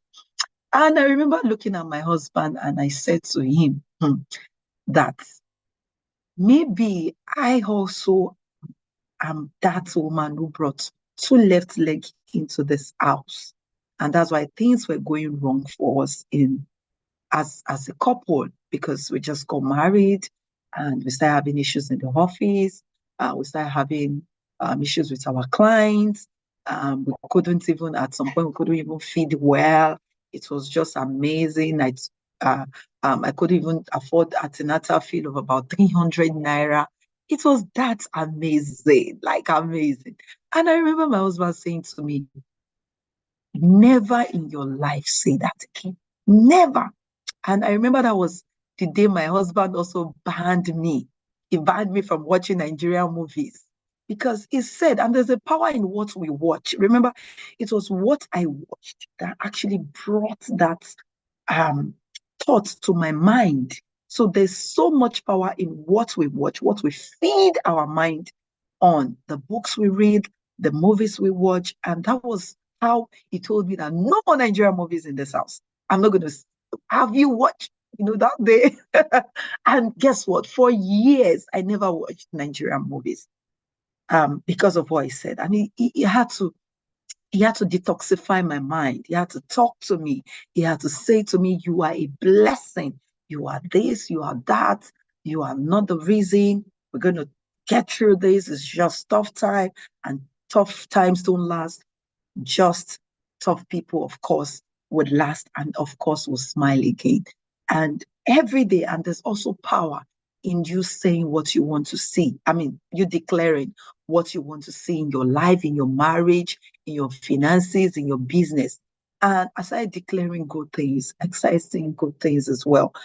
Yes, it didn't come when I was saying it. It did not even come a couple of months later. It took time, but everything, of course, later came to pass. And that's the power of having the right partner in your life. And of course, you have to be the right partner before you can attract the right partner as well. Because somebody will say, oh, that's why I want the right partner. Remember, I told you that nobody's perfect. So two imperfect people actually come together to build an amazing home. I'm still going to be going into a couple of details and sometimes. So remember, there is a blessing in that spouse you have married. She's not the reason for your current condition. And the moment you believe this and you join your hands together, I remember we joined our hands together several times, and we actually would believe God for things. And that's why as a couple, it's very good that you come together and pray together, because once you believe God for something as a couple, it even answers faster than when one is believing God for that particular thing. Now, don't just build wealth as you grow in life and you're building wealth. Don't just build wealth, build a home, because when you build a home, people can see your wealth via your home. If you are that individual and all you do is just accumulating wealth and you are not taking care of the home front, there is going to be a problem at the end of the day, because people can see how much wealth you have truly built via your children. And I say this to my kids all the time. What will make people to say that your father and myself have done a good job, have actually really built something, is via you. And if you are not going to actually, if you're doing things that is not what is in our family culture, it means you are bringing all our teachings or all the values we have impacted in you, they are bringing them to the mud. So in the process of building wealth, we try our best to inculcate what we want to see in our children, not looking at the fact that, oh, we went through a whole lot of tough times while growing up, when we got married. So because of that, we let them have whatever they want to have. No, we don't. We still ensure that we instill that same culture in them such that when they grow up, they also can continue to reprocreate transgenerational wealth. When you're building wealth, please ensure you take care of the home front. Don't just like my husband is always trying as much as possible to balance both. Yes, he's always traveling a lot, but when he's around, he ensures that he also have time with the kids, have time with the family, and ensure that we balance both aspects. Now, how do you create wealth when the home front is not settled? I remember a couple of times I would ask my kids intentionally once in a while. I don't think I've asked them in recent time. Have you ever seen mom and dad argue? Have you ever seen us fight? I try to bring this to tell them not to fight and not to argue a whole lot amongst themselves. Now, intentionally, I made it a culture. And I said to myself, because growing up from a polygamous family, if you're from a polygamous family, you know what it is like when you're from such a home. It's always fighting, it's always one issue or the other, argument, and we have to run into our rooms, lock our doors while our parents are fighting. I didn't grow up with my mom, but I grew up with my stepmom and my dad. So I experienced all of these things. And I told myself I had to, before I got married, I actually had to write those things I want to see in my home and I want to implement in my home. No fighting, no arguing in the presence of the kids. Even when I feel like arguing, like, no, this matter cannot just go. But because I understand that I don't want to create this particular culture in my home. So I ensure that no matter what, no matter how angry I get, the kids must be away before I actually say what I want to say and how I was not okay with whatsoever was said or was done at that particular moment. So intentionally create your family culture. So to build wealth, you have to ensure that your home front is settled.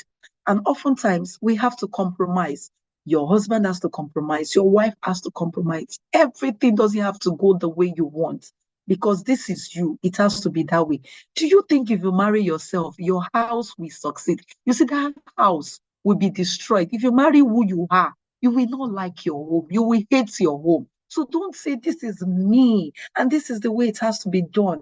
This is the way I've always done this. So you have to compromise. I remember getting married, and I prefer having my own bathroom spotless. I don't want to see even the stain of the soap on the wall. I literally want to clean the bathroom or ensure that it's funny because maybe I saw a little stain on the bathroom wall. Even till I think till today I do it sometimes. I turn off the lights in the bathroom because I don't want to see any. If I see any stain, it just turns me off. Like, oh, why should there be a stain on the bathroom wall? Everything has to be sparkling clean. Now, this is me bringing out my dirty linen. So because of that, early in marriage, I won't brush in the bathroom. I won't brush.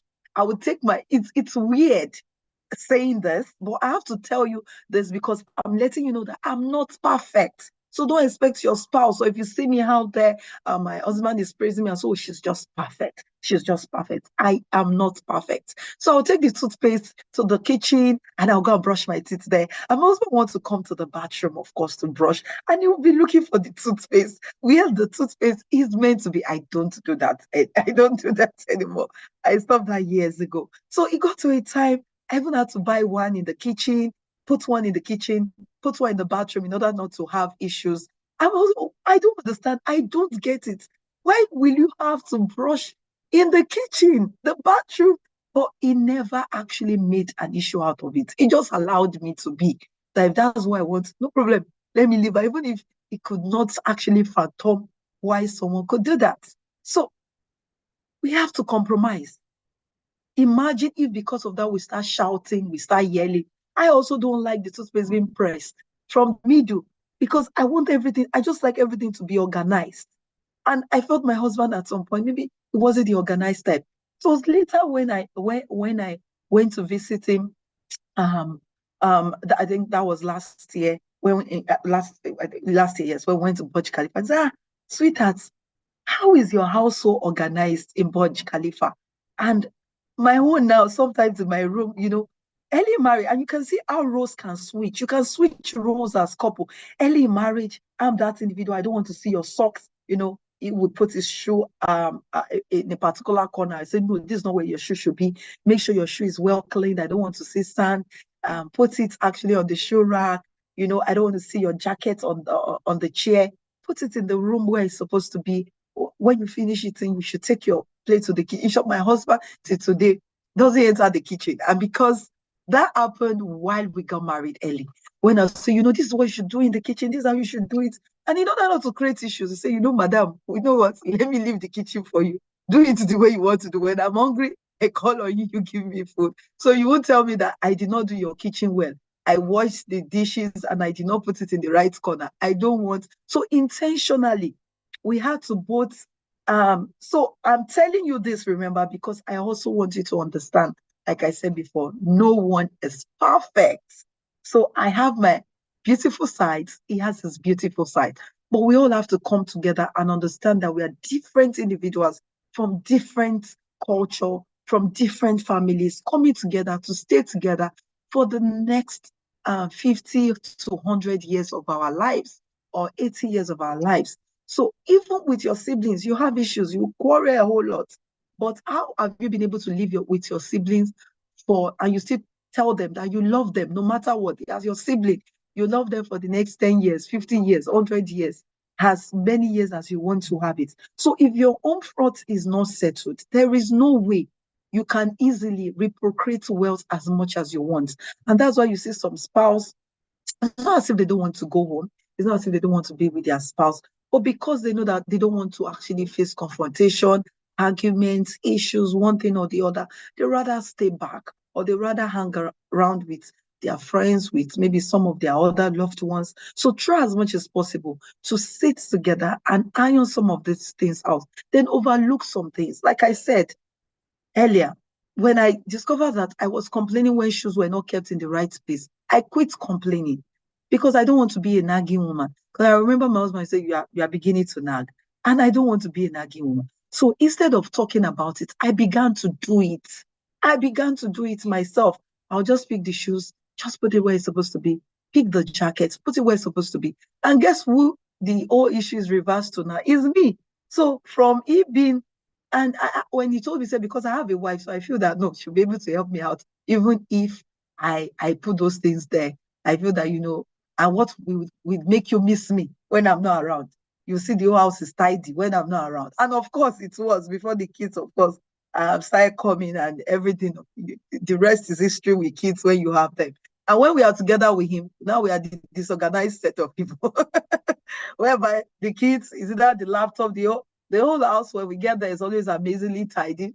And when we get there, my kids, maybe their laptop is on the couch, something, the plates, I have to be the one talking. Take away the plates. Now, in short, sometimes I just overlook. I don't want to talk too much. I don't want to shout too much. So in family, you're raising a home. So for those who are not married, I hope you are learning something, okay? And I also stated here that sometimes we want a change, forgetting that, we want our spouse to change. And I remember my husband said this as well, because I remember there was sometime my husband said, oh, you can do this, you can achieve this, but I did not believe I could achieve those things, because I was still struggling and battling. Even when I got married, with low self-esteem, I still had issues of not believing so much in myself, even when my spouse believed in me. So he was trying to make me to achieve some things, but I was laid back. My wife wasn't strong enough as at that time. So rather than he forcing me and comparing me with other people, he just decided to leave me and enjoy his whole life. And he said to me, babe, I will enjoy my life. It is not left to you. I remember then you say, babe, travel. Let's travel together. So I'll say, no, let's save the money. Let's use the money to do something else rather than traveling, because I feel that traveling was like a waste of money. So can't we, if I look at the amount of money you're going to use to buy the tickets, as at that time, the hotel accommodation and everything. I said, no, I remember the first Dubai visa I did for me. I ensured I did not go on that trip because I felt it was a waste of money. See, if you're in that category of of me right now, a woman watching this. Because travel, enjoy your life. When your husband say, let's do this, do it. I wish I did it early, but I'm glad I said yes. Because when I tasted it, traveled alone without my kids, oh my God, I knew that there was a me before these children. I love my kids, I love my spouse, but I was able to understand through the help of my husband, there was a me, and I had to enjoy the me, because if I don't enjoy me, I cannot give what I don't have. I cannot give the love I don't have, because sometimes we feel we love them, but the truth is we do not love them because we have not loved ourselves as much as we should. If you love yourself, you know that you shouldn't strip yourself of every good thing because you want to raise amazing children. Because guess what? If anything happens to you, your children will mourn you maybe for a short period of time. And after a while, guess what? They move on. They move on. They forget about who the father or the mother is. So live your life, enjoy your life, and of course, raise godly children and make sure your own fund is settled. But before you expect that change from your spouse, ensure that you are the change. Sometimes we have to ensure that the change actually starts from us. The change needs to start from us, not from our spouse. So if you're still thinking that I want my wife to change, no, my husband will pay for the event, will pay for programs for me to attend, will buy me books, and would even ask me, okay, what did you read? What did you learn? Encouraged me. So do not say, oh, I want her to do this, I want her to do that. Use your money to pay for it. Even buy her a dress that she's going to wear for that program. Tell her that you have ordered for a chauffeur, or order for you're going to book for a car. After the event, you are going to make sure that she has a dinner in. Just everything just to make her to go. And if she's not willing to go, no problem. You can decide to say, okay, you know what, there's this program I want us to go for. Go together. These are a couple of things my spouse did while we were even in courtship, even when we got married, that we would do together. And that actually really helped me a lot. In courtship, he didn't have money. So the things I remember, he bought me books of Pastor Bimbo Dukoya and a couple of other books talking about marriage, because I did not believe in marriage. I was from a broken home, and everything I was saying there was no happy home. And I'm going to talk about that in a couple of minutes as well. So one shall chase 1,000 and two shall chase 10,000. Joshua 23 verse 10. And that's to tell you that when you're married, if you are making just a couple of millions, because the woman has joined you, she has become an additional in that home. Both of you together can chase thousands, can multiply your wealth, can multiply your income. And do not say that, oh, after all, maybe my wife is just in the home front. Even if she's just in the home front, she's not doing anything right now. Trust me, taking care of those kids and raising kids is a full-time job. Full-time job to raise kids that are going to be great, and there are going to be children that people say, oh, see this man's children. Oh, Dr. Abidemi, your children are so amazing. They're so wonderful. How I wish my kids are like this. There are some children you have seen that I've seen as well. And I've seen people say, oh, your children, the manners. My children will not take anything. While I'm on this call, my son came to me, Mommy, I have my own type of milk I drink in the house. He has come to me, he wrote it on a book. He said, Mommy, can I have this milk? I nodded to him, said yes. My daughter wants to have fruits. She wants to have fruits. She's coming to me, you can have it. That, Mommy, can I have cucumber? And it is intentional. Why do I ask them to ask before they take anything? Because I do not want them to go to anybody's house and they go and just take it. Because that happened to me while I was pregnant with my first child. A child came to my house, my neighbor's child, and I served her food. I asked her, does she want more? She said no. And when she dipped her hand into my pot, I caught her in the kitchen. I said to myself, I will never allow my kids to do this. And I made that a culture in my home. Ask for anything if you want it, even though you know you're entitled to have it. Ask before you get it. It's just intentional. So they don't go outside and embarrass me or embarrass their dad. Okay, so let's go back to my slide. Also, you need to know that money does not bring fulfillment. So some people say, after all, when you have money will raise a happy home. Forget it. Money doesn't create a happy home. Money is good. Money is good. Money, in short, money makes romance sweeter. Money makes romance sweeter. I can tell you that I'm enjoying marriage more because there is money now. I can't tell you that. I can't say that I did not enjoy marriage then.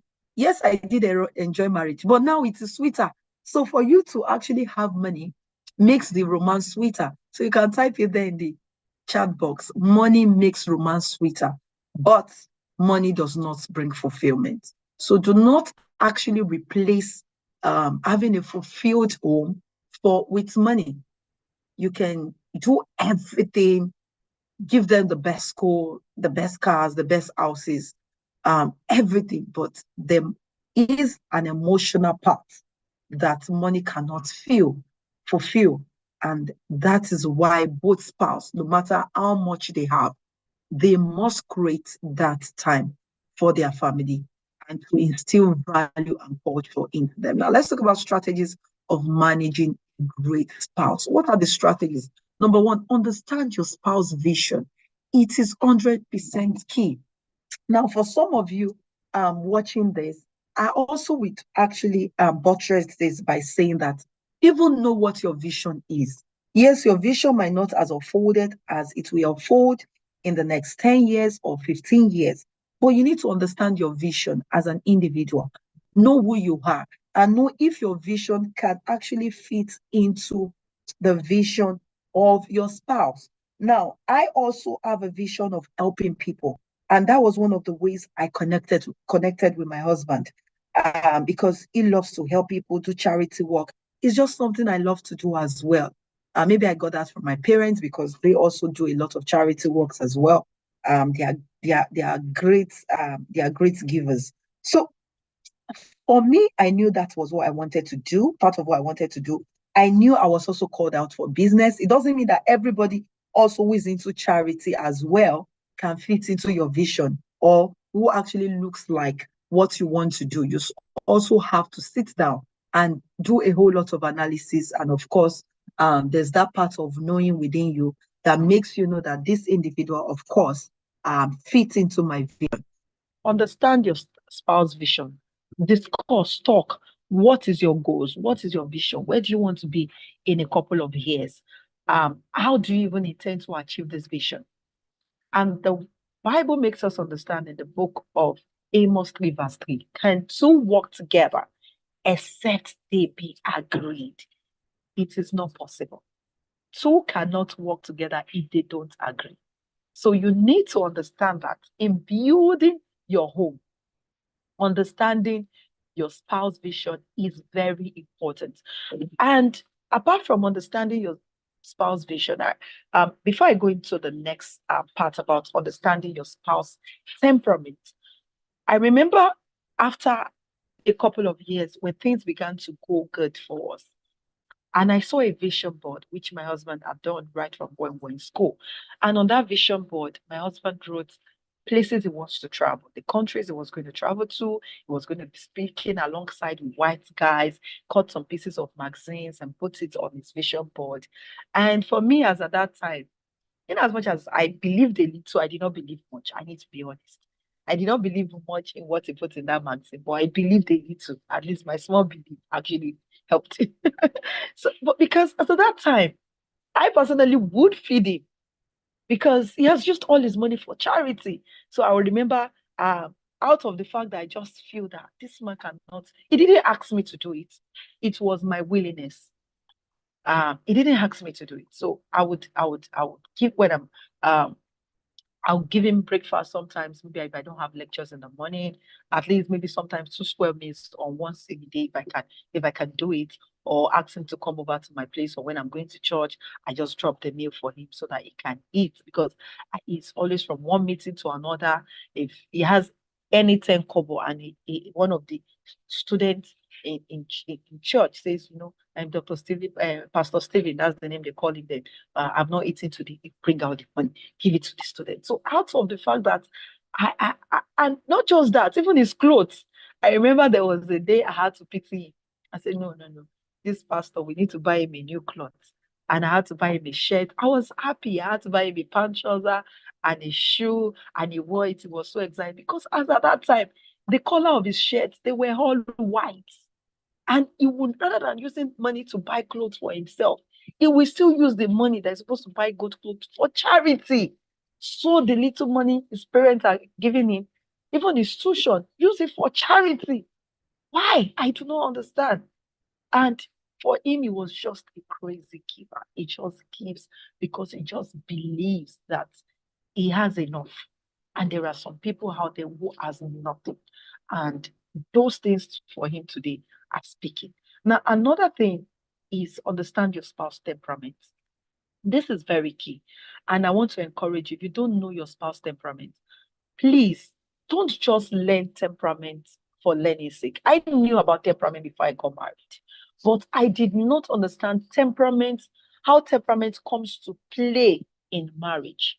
And because I did not understand this, I had a couple of issues with understanding my husband. You know, I would just cry sometimes. This man doesn't love me. How can this man just, I just, because of my own temperament, I'm a male flag. He's a call male. And one of the things you need to understand is that opposite temperaments attract. So you can't be a choleric and you're attracted to a choleric. You know, you kill yourself in the house. So you can't be attracted to a choleric because a choleric you are. I will not agree. You too, you will not agree. You will not agree for anybody in the house. So those two houses, I mean, the house will collapse eventually. So you can't marry a choleric. And the same thing, if you're a flag, if your flag is dominant, you can't marry a flag. Both of you will be joined. And you know that bulb is that bulb is not good. You know, a flag will procrastinate. I will do it tomorrow. And imagine your spouse too is a flag. Okay, we'll do it next year. Tomorrow we never come. You know, because my husband is a choleric.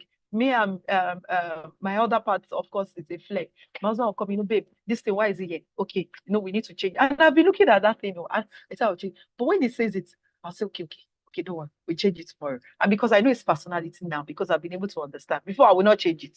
I said, we'll do it tomorrow. He said, babe, why do you like to procrastinate? I said, oh, sweetheart, don't worry, I will do it. I want to do it when I want to. Maybe when the weather, you know, maybe when the weather is good enough for me to want to do it.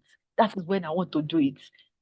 It can be that ridiculous for phlegmatic. So phleg naturally are attracted to a choleric because they are movers, they are shakers, and a sanguine is attracted to a male because a male naturally, of course, if that male, that's their dominance, they are the quiet type, and the sanguine, they are always talking too much, and they like people who will listen to them, and of course, if a melancholy will want to listen, so they are the jumping, the life of the party. So you need to understand all of these things when you're getting married. I can't go in depth into temperament. Temperament and marriage is a topic I love, and it's actually quite a big topic, and I still have so much in that. I don't want to take so much time.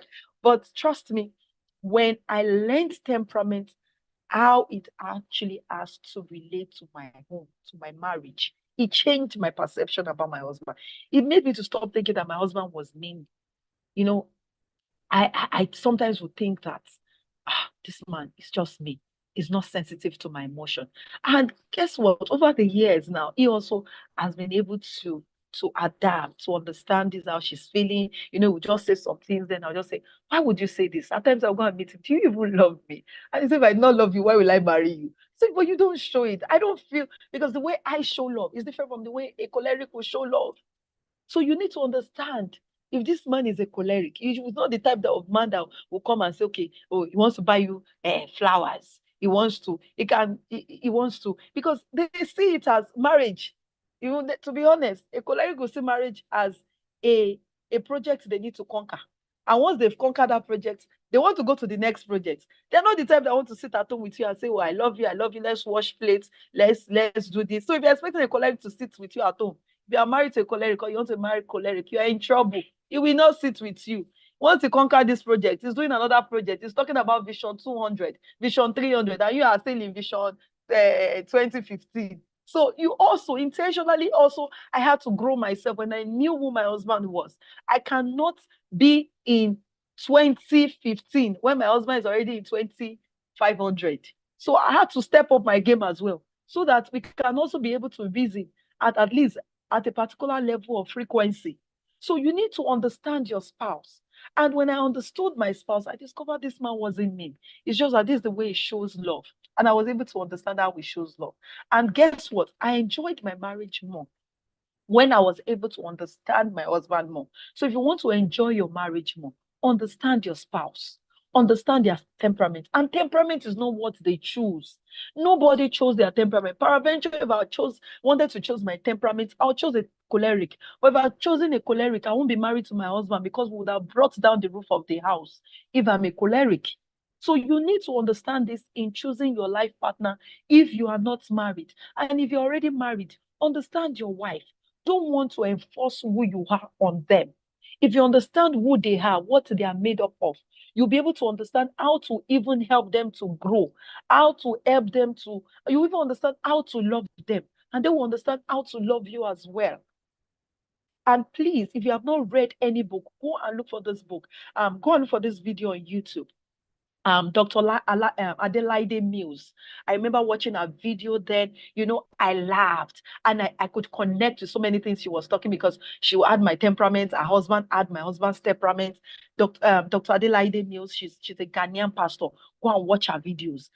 That actually changed everything for me. And I believe it will change that for you as well. Somebody can help me type that in the chat box. I remember there was this day while in courtship, I actually used my money. I used my money. I used it to buy food for my husband and myself to eat because we wanted to have dinner. I'm sorry, I think we were fasting.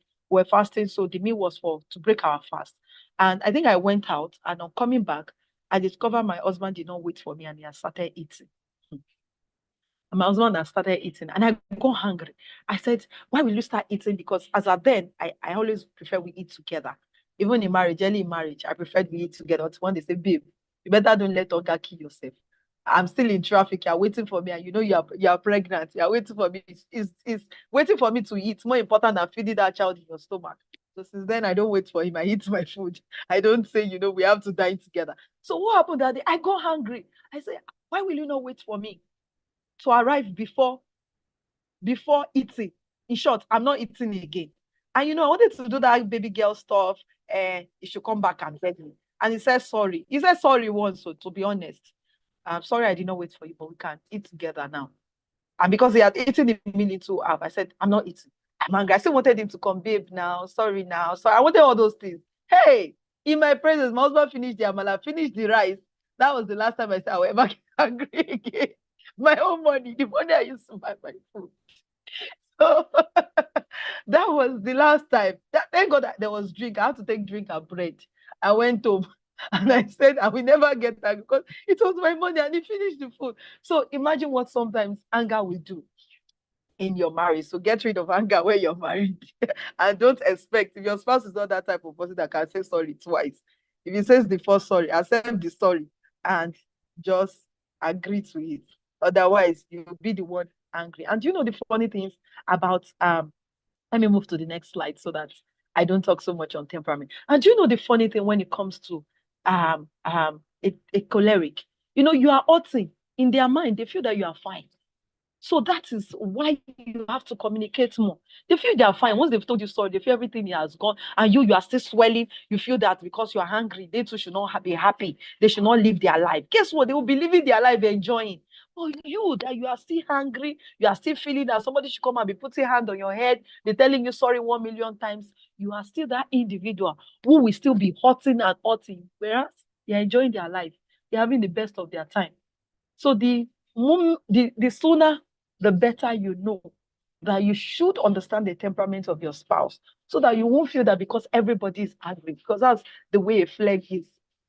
Everybody's angry. A male, when everybody's angry, everybody should also should be angry. They shouldn't be happy because I am not happy. So you shouldn't be happy. So you need to understand that temperament has a whole lot to do in marriage, even with your kids. So you need to learn about temperament as related to your kids, as related to your marriage, even in your workplace. That will help you to know how to communicate and relate with your subordinates or with your superiors at work, and not deem them fit as being wicked, as being mean, or being unserious. Imagine marrying to a sanguine man. A sanguine man will take you to a party and forget that you are even in that party. He would have gone to greet everybody. Maybe towards the end of the party, remember, my wife is here. Oh, sweetheart, how are you? Are you? You're hungry, swelling. You left me here. You went to greet everybody. Blah, blah, blah, blah, blah. Go and learn more about temperament. That's all I will say in terms of temperament. But communicate more. Early in marriage, I remember I wasn't communicating more. My husband would be talking, you tell me, babe, what's wrong with you? That one word syllable, because of my temperament, of course. Then I didn't understand my temperament better in marriage because I felt I did, but I didn't until I studied as related to marriage. He said, babe, what is wrong with you? Nothing. We can be on that matter. My husband will talk for 1 hour just to get me to talk about what is wrong with me. I will not talk. After a while, I saw that this man wasn't doing it anymore. In short, me, I have to apply sense and start talking about what is wrong with me. It will take 1 hour, sometimes 1 hour, 30 minutes. We talk and talk and talk and talk and talk. Now I'm the talker in the relationship. He's the one that do less of the talking. We have reverse roles. Before I used to be the one that would talk and talk. Now we say, oh yeah, babe, talk now, talk. I'm talking about this issue. You just say 2 or 3 syllables. And I used to be the 1 or 2 syllables. Now he has taken over my role. But not in terms of the negative part. If it has to do with business, we'll talk so much about business. When he talks about family, I need you, like I think it was 2 nights ago, I need you to go and tell these children to go and sleep. Let them know that their daddy's at home. I said, you see, because you shout a lot. For me, when I go and say 1 word now, they will listen. But you too, you have that power to tell them. You don't need to rely on me. And you just say, children, it's bedtime, go to bed. And the kids, they kept quiet and they went to bed. So, of course, there's a place of balance. Sometimes we mothers, we love to shout, and sometimes it could be the man that loves to shout too, but oftentimes it's not that way. But I've seen 1 or 2 occasions like that. And the mother is the quiet type. She doesn't talk so much. And when the mother says, maybe due to the fact that the mother is the choleric mother and the father is not the choleric father. So the children, of course, they want to listen more to the father at that particular point. But I discovered that there was a time we had a couple of, there's no home that is perfect. There was a period that there was an issue and I wasn't communicating so much. And the issue actually took longer to resolve. And I said to myself, I won't have that happen again. But in every relationship, ensure you open up, communicate more, because people will understand how you feel. Because this can help the workplace. A lot of people that you see, they are not giving their best, who are married in terms of work, is because of what they have faced in the home front.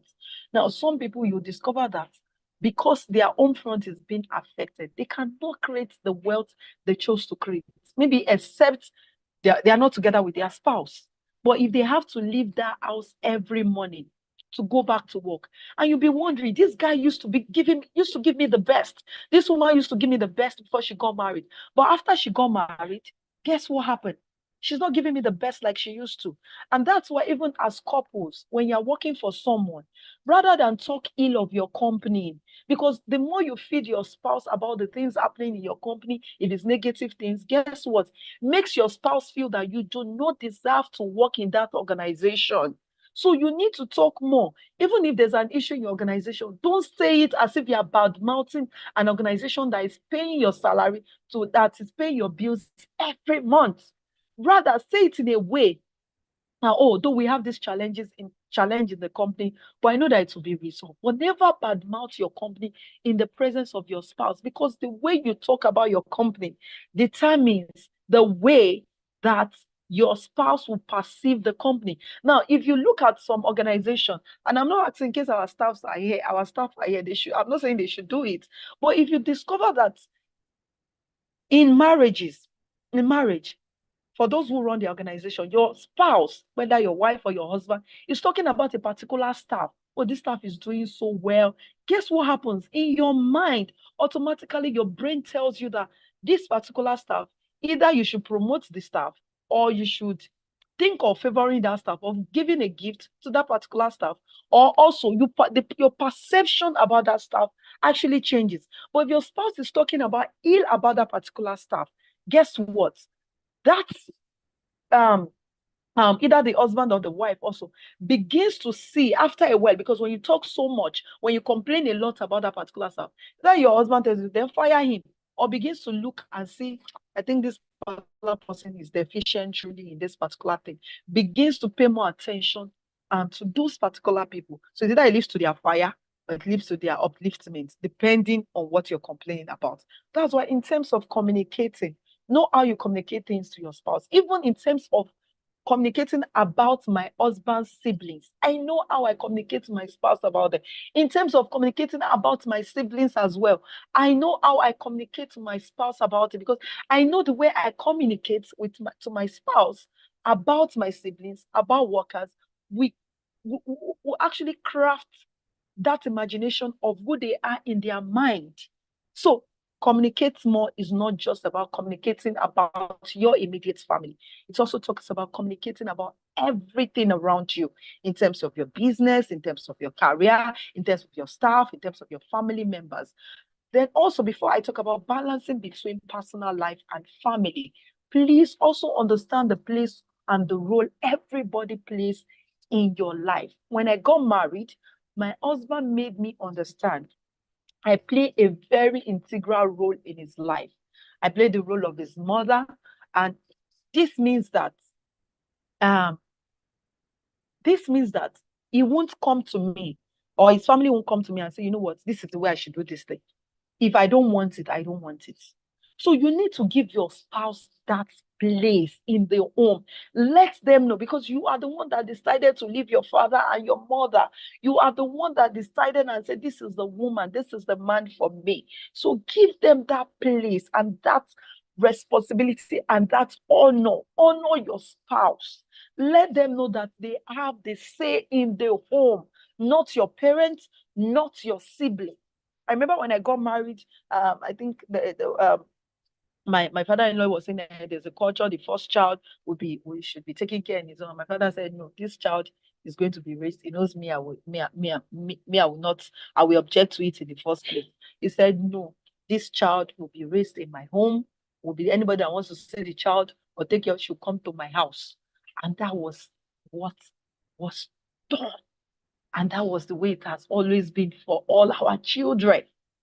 And the same thing is still make them realize in the family. Even when I was courting my husband, and my friends would say, how is Stephen?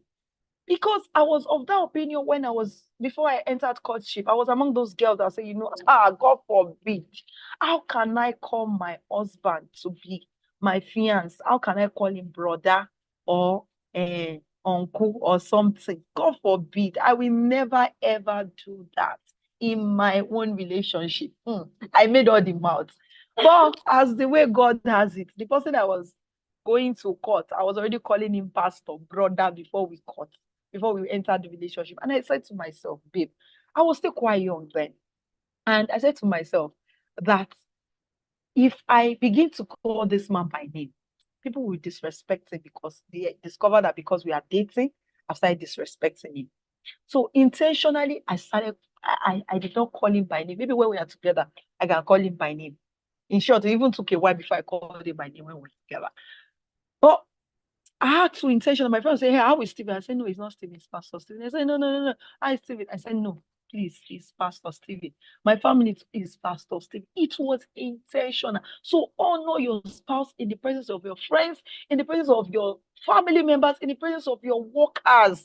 And because I wanted also for my friends to respect my spouse, I started respecting their spouse more.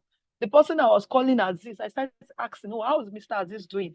How is he doing today? Let me greet Mr. Aziz. Oh, tell him we have missed him. Oh, we hope to see him soon.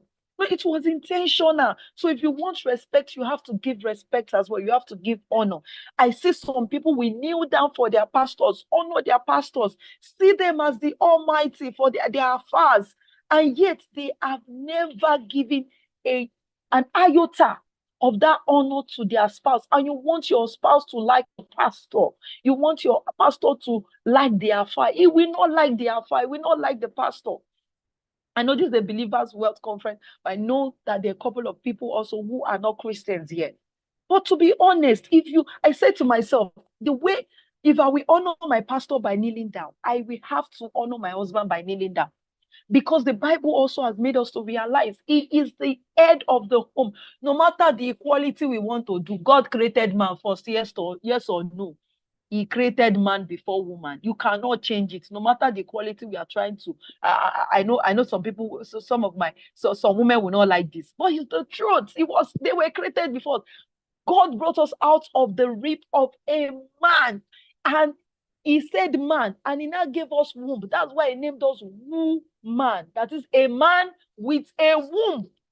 So if you like it, shout it, carry placard. You cannot change the order of creation. The man has been made to be the head of the home any day, anytime. So the same honor you can, your husband has made a priest over your home, not your house, because it's a home you're building. The house is just the physical flesh that everybody can see, the buildings. He has given the man to become a priest over the home.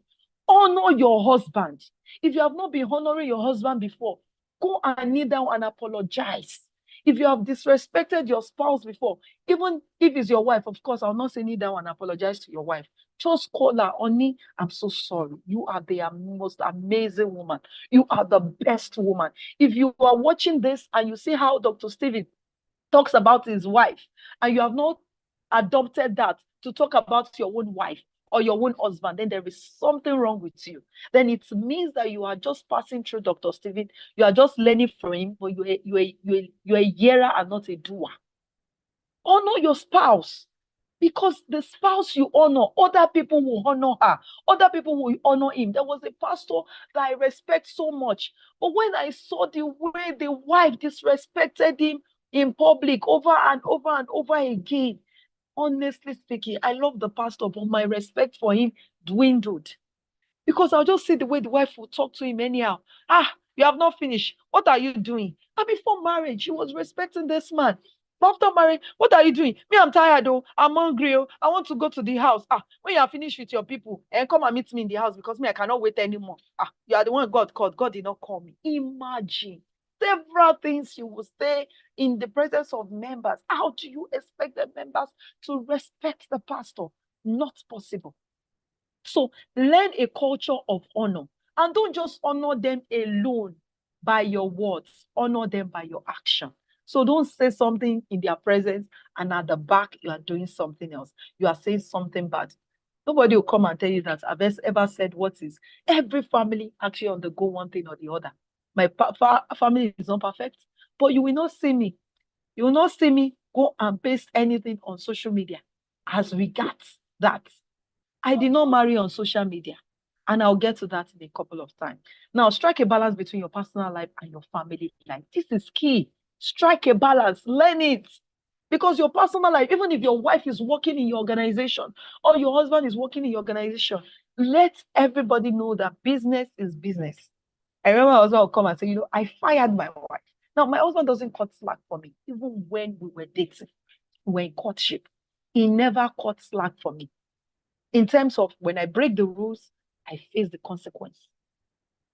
Yes, early in relationship, I didn't like it, but I knew it was fair. And he told me, I can't punish others and leave you.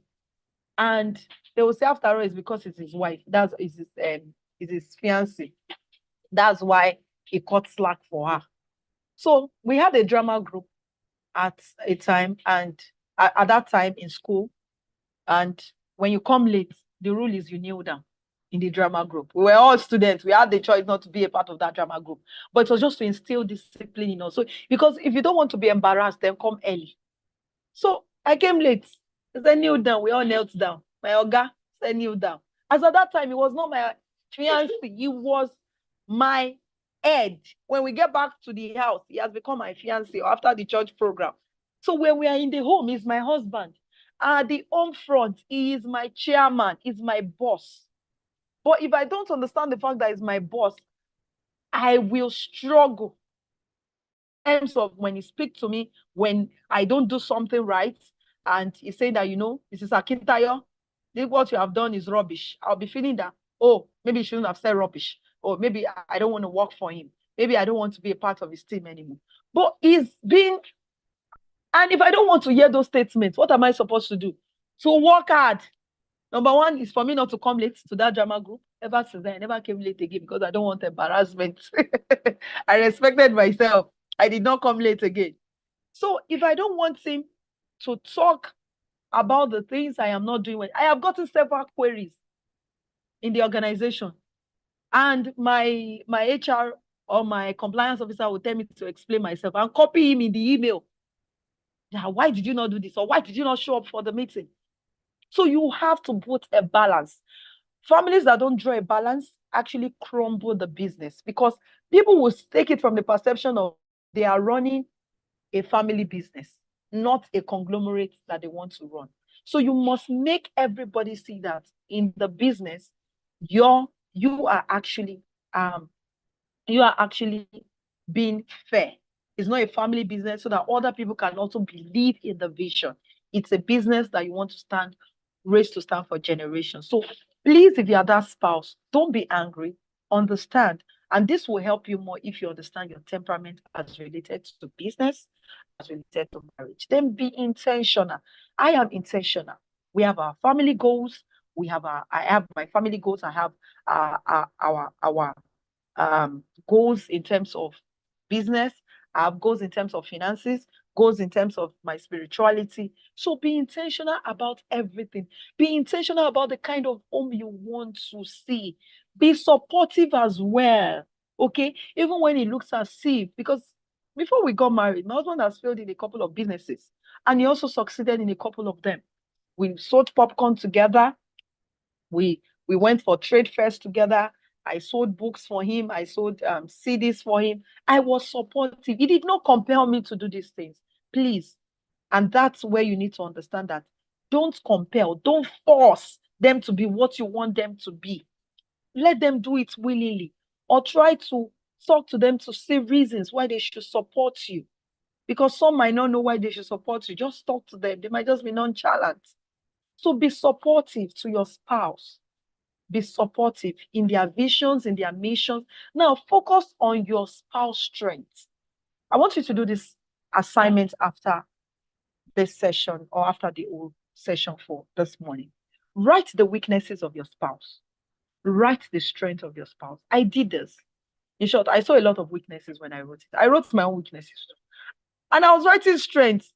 In your mind, as at that time, I think we had a little fight, and I sat down. When you read some things and they say write weaknesses, right? At that time, you don't want to hear. You just want to hear what is happening. But in my clouded mind, I still wrote the strengths. I could not, because my mind was clouded at that point in time. I could not write a lot of strengths, and I wrote plenty weaknesses. I've never told him this. This is the first time I'm sharing this. I wrote many weaknesses. I wrote just few strengths because my mind was clouded at that point. So every day I began to see his strength, and I began to praise his strength, and I began to focus on his strength, even when I didn't feel like focusing on his strength. I began to focus. I began to see it. I began to talk more about it. I left all the other side, all the other weaknesses I was seeing. I blinded my eyes towards it.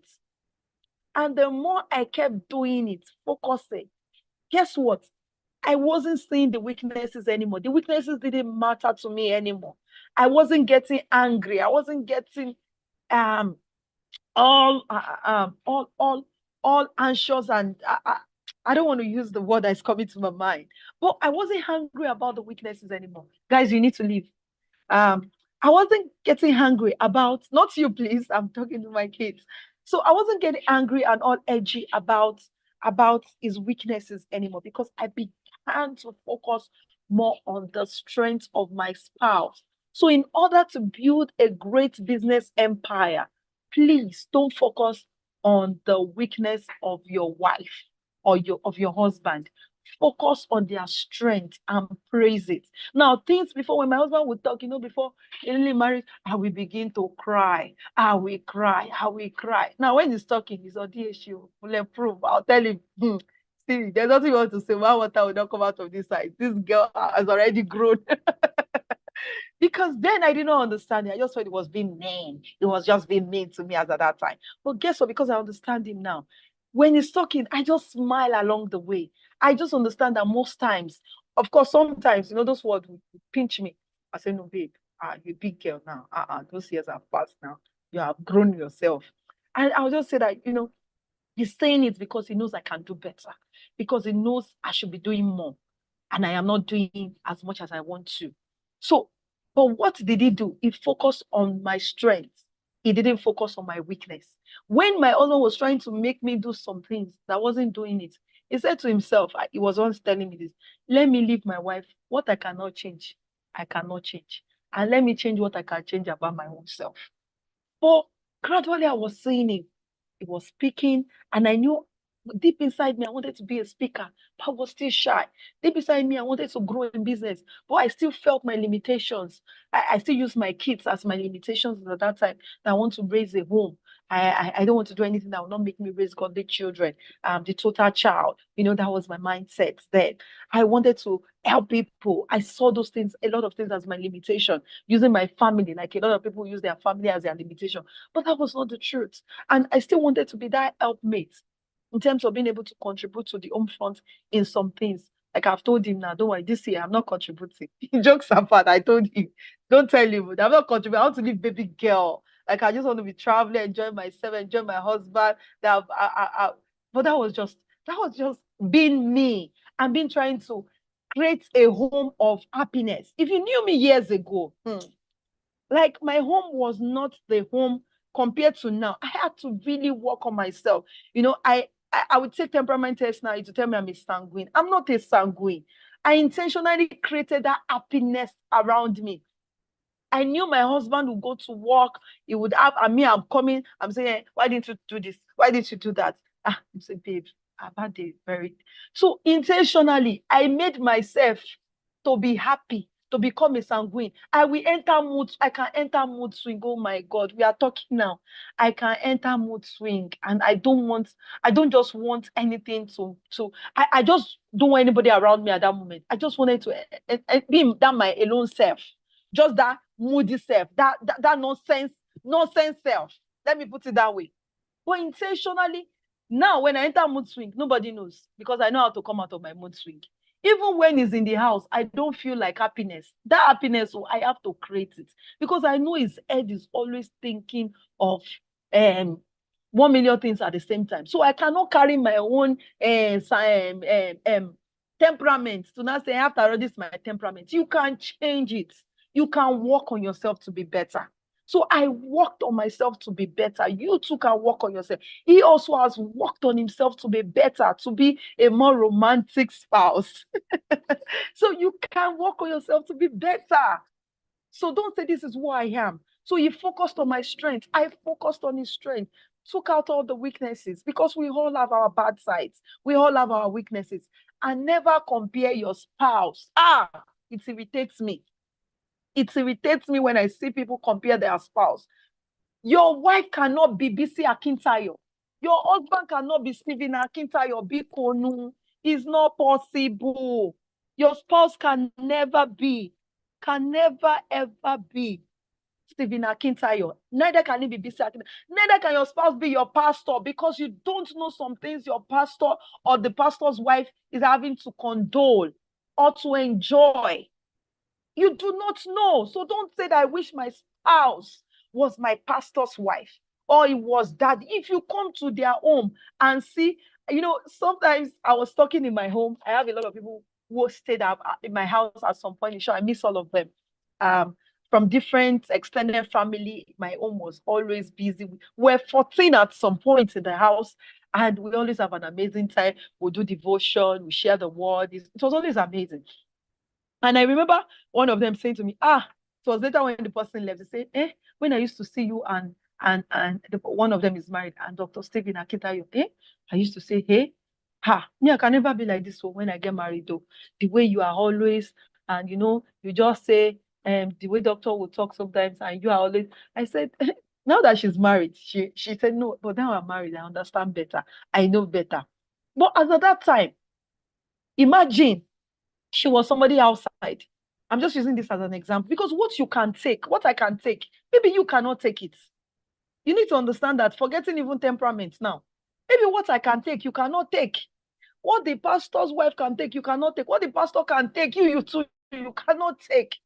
So you cannot be wishing that, maybe this person. I remember the story of a particular woman who was wishing she was the wife of a particular pastor. And she used to pray, maybe something should just happen to this mama herself. A pastor should marry me. Even if something happened to mama, pastor will not marry you. It's not possible. And nothing will happen to the mama. So if you like, those people that keep praying, nothing will happen to those women or those men you keep praying that something will happen to, so that you can take their place. So one day, she now entered the pastor's office, and she just saw mama bowing her head down. Pastor was talking, and the mama was saying, "I'm sorry, sir. I'm sorry, sir." And she said, is this what mama is going through? Hey, God forbid. I can never take it. Bow and be saying, "I'm sorry, sir. I'm sorry, sir." So what you can take, somebody else might not take it. But know that God always knows how to make the perfect spouse for you, as long as you have discernment spirit to know and to listen. Because sometimes we want God to choose for us, yet we have chosen for ourselves. And God is speaking, yet we are not listening to hear what He's saying about that particular individual. God can be saying He's not our spouse. Maybe ours is just a business relationship. Maybe it's just for a friendship, and you just feel that because you're already infatuated towards that individual, you like them, looks like the caliber or that exact picture of spouse you want to see. And you go into the marriage, but yet God was talking to you, but you didn't listen because your emotions have overclouded you hearing what God is saying. But please never, ever compare your spouse with anybody. Now, work out what your family culture is going to be. Is it taking a walk? Normally, if not for the wealth conference, whenever my husband is around, we take a walk. He always prefers movies, but I told him that I don't, sometimes I'm tired, watch the movies. I don't really enjoy the movie night out, apart from the popcorn, because we don't get time to talk during this period. But when we develop the walking habits, we walk around the estate, we get to talk about family, we talk about business, we talk about friends, we enjoy that more. So yours might not be taking a walk together, maybe due to the environment you live in.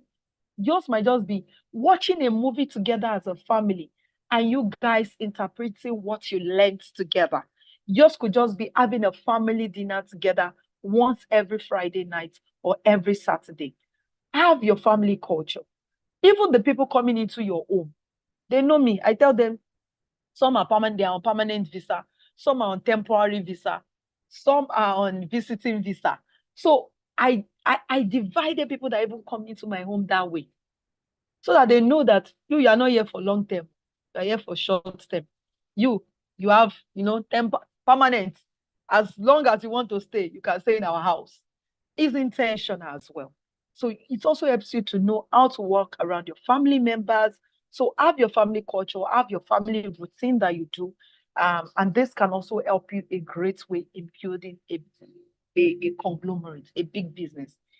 An home front that is well settled would build transgenerational wealth. Trust me. And if any home front that you see that is well settled, and that particular spouse, either the woman or the man, they have a vision, I can assure you that they will build transgenerational wealth. Okay, I have a family routine. I already spoke about culture, so it's a bit similar. So have your routine. It could be movie. Like if you come to my house now, there are some parts of the house. Never say I cannot. There's no I cannot in our dictionary. We always spell it out for our kids. The moment you say it's hard, remember some hormones goes to your brain to tell you that it is difficult and you never find a way out of it. Now, I think my first son is always talking to his siblings. When my daughter is trying to do her homework and she's finding it a bit not easy, I say, "Oh, it's hard, it's difficult." My son say, "No, don't say it is hard. It is not difficult. You can do it. Just calm down. Read the instructions." And I'll be looking at him. And that's why it's good you have your family culture well stated. When any of them use a negative word, I grew up in a home. See, all this I did not learn it in my house. I grew up in a home whereby you are mad, you are stupid, you are foolish, all these wrong words. Where the words were, you see your friend, even you see something, you say, Oremi, were, madman, alpha. How can you call your friend were, madman? How are you? Can you say a madman and say, how are you to a madman? So intentionally, I build that. It's stupid, alpha, how you did? How can you say stupid? Come on, it's wrong. So intentionally, right from when I was even growing up, when I saw that culture, something just didn't do well with me. I started with my younger ones. I said, no, don't say stupid. How are you? Don't say, foolish. How you did? I had to instill that culture, even in my home. It did not bring me up with that. Even before I got married, I had to instill it with my siblings. And I continued in my own marriage. So these things are very important. I don't know how much time I have. Also, I can't say this slide properly. So it says something about done in love. Let me just reduce this. Talking about, okay, I'm not saying it well, but let me just go to the next slide. I think that was just quite big. Now, surround yourself with positive families. Surround yourself with positive families. This helped me a whole lot, guys. It's changed everything about my life. I never wanted to get married. See, what I said was, when I told my husband, he just laughed because everything around me didn't talk about a great home. All the marriages around me, they were terrible marriages. Started from my father's marriage. We had a family that lived with us while we were growing up. He would cheat on his wife, beat his wife, even on top cheating with his wife. I had my neighbor. My neighbor had about 3 wives, still carrying girlfriends up and down. I say, hey, so marriage is suffering. I never saw marriage as something sweet. I saw marriage as suffering. It was suffering to me. Like if you get married, you go suffer. So I told myself, this is my fine skin. So I'll not turn my fine skin to a battering, punching bag for somebody. There's no point. So I had 2 options. My first option was either to get married and have a contract with my husband. When I told him, he laughed. I said, I'll have a contract with my husband. After having 2 kids, we'll divorce. And he will go his way, I'll go my way, I'll raise my children. Or the second one, I go and do surrogates.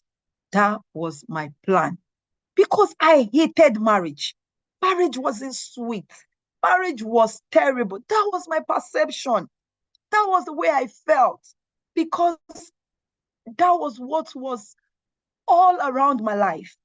But one of the things my husband did before we even got married, I think before he even asked me out, when I shared that perception with him, I did not even know that pastor was watching and he was praying and opening his eyes and he was watching at the same time. Although before we start, he asked me out. I don't think this was on his mind. So it took me to some families, some home, starting from my pastor's wife. He would say, let's meet in pastor's house.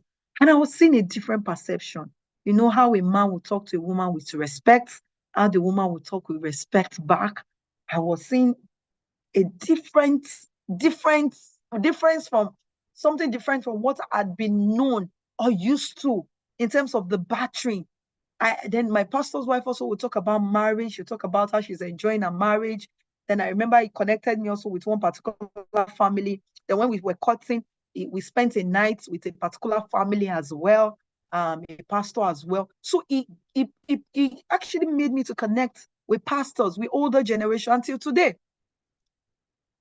All the women around my life, they are, except for maybe very few of them, they are older women. Some are in their 80s. The former the first vice president of Nigeria, his wife, Dr. Ekweme, his wife is one of my friends. when we go for fitness together, and I'm the youngest among all of them. They're in their 70s, 80s. I think the youngest apart from me is in their 60s. She's in her 60s. And I say, auntie, at times I'll say, should I call auntie? Should I call mommy? Sometimes I call her both. But intentionally, it was I surrounded myself. Even today, we surrounded ourselves around positive families. You will not hear, nobody has ever come into our home to separate or to resolve an issue. I married at a very young age. Very young age. Never for once have I gone to my parents, even when we were struggling. Mommy, give me Gary. My mom never knew what I was going through when I got married. There were days we didn't have food. In short, when my mom, I was 8 months pregnant, when my mom bought me the first clothes I ever bought for my baby. That's for my son. And she said, BC, take this clothes, add it. She bought one, I can never forget that clothes. Red and blue. Take this and add it to what you have bought for your child. So I add it to your things. I've not bought 1 penny. As in, I've not bought something of 1 penny prior to that. Because the money was available. That is, there was no money. 300 naira for antenatal self. It was, Father, I thank you. Not talk of to now go and buy the things of that I used to deliver or baby clothes. I remember 2 weeks before I deliver, I was headstrong. I told my husband I wanted to do trade fair. I wanted to sell food in Canaan land. 2 weeks before I deliver. I think that was my husband tried to talk me out. I said, no, I will do it. Because in my mind, I felt that, you know what? When I do it, I'll raise enough money to buy things for my baby. Husband tried to talk me out. I said, no, I must do this straight away. There's nothing this man is going to talk about. I remember that someone supported me. I went did the trade fair. I will cook. I was, my EDD was, EDD is 2 weeks before, 2 weeks after. During the trade fair, I could have delivered that period, but I did the trade fair. Even the funny enough, the money was just enough, which we gathered. Because unfortunately for me, I got people who were very lazy. One of the ladies was very lazy. She would come late, so I'm there already as early as 5 a.m., cutting potatoes, frying and everything. And I remember my husband, because he was doing one pastor conference then, would come also to come and support me, be with me. We'll get home around 11 a.m., nobody to take me home. I would trek. But I never for once told my parents about it. I never for once went and called any of my friends, even my best friend, to say, this was what I was going through in my home. Because I told myself, I made the decision to marry this man. Nobody forced me. And whatever I faced, I will face it without telling anybody in my home. So never, and today now, because I told myself, if I'm drinking Gary, I did not announce it. Is it when I'm eating rice, do I announce it? So why is it that when I'm drinking Gary, I want to announce? So when I'm eating rice and chicken, I don't call anybody. But today, I'm happy I never did, because it gave us that respect. And it's even sweet for me to tell the story now. Nobody has ever come into the home to talk about, oh, you know what, both of you stop fighting. You have to live together as one. You are husband and wife. You are this, you are that. That's why if you have to get rid of social media, all those nonsense, all those people you follow on social media. And it doesn't mean that you have to, even when you follow pastors, you follow motivational speakers, you don't have to use all the templates they give you. I look at the template and say, with this work in my home, I pick my template, add my own template to it.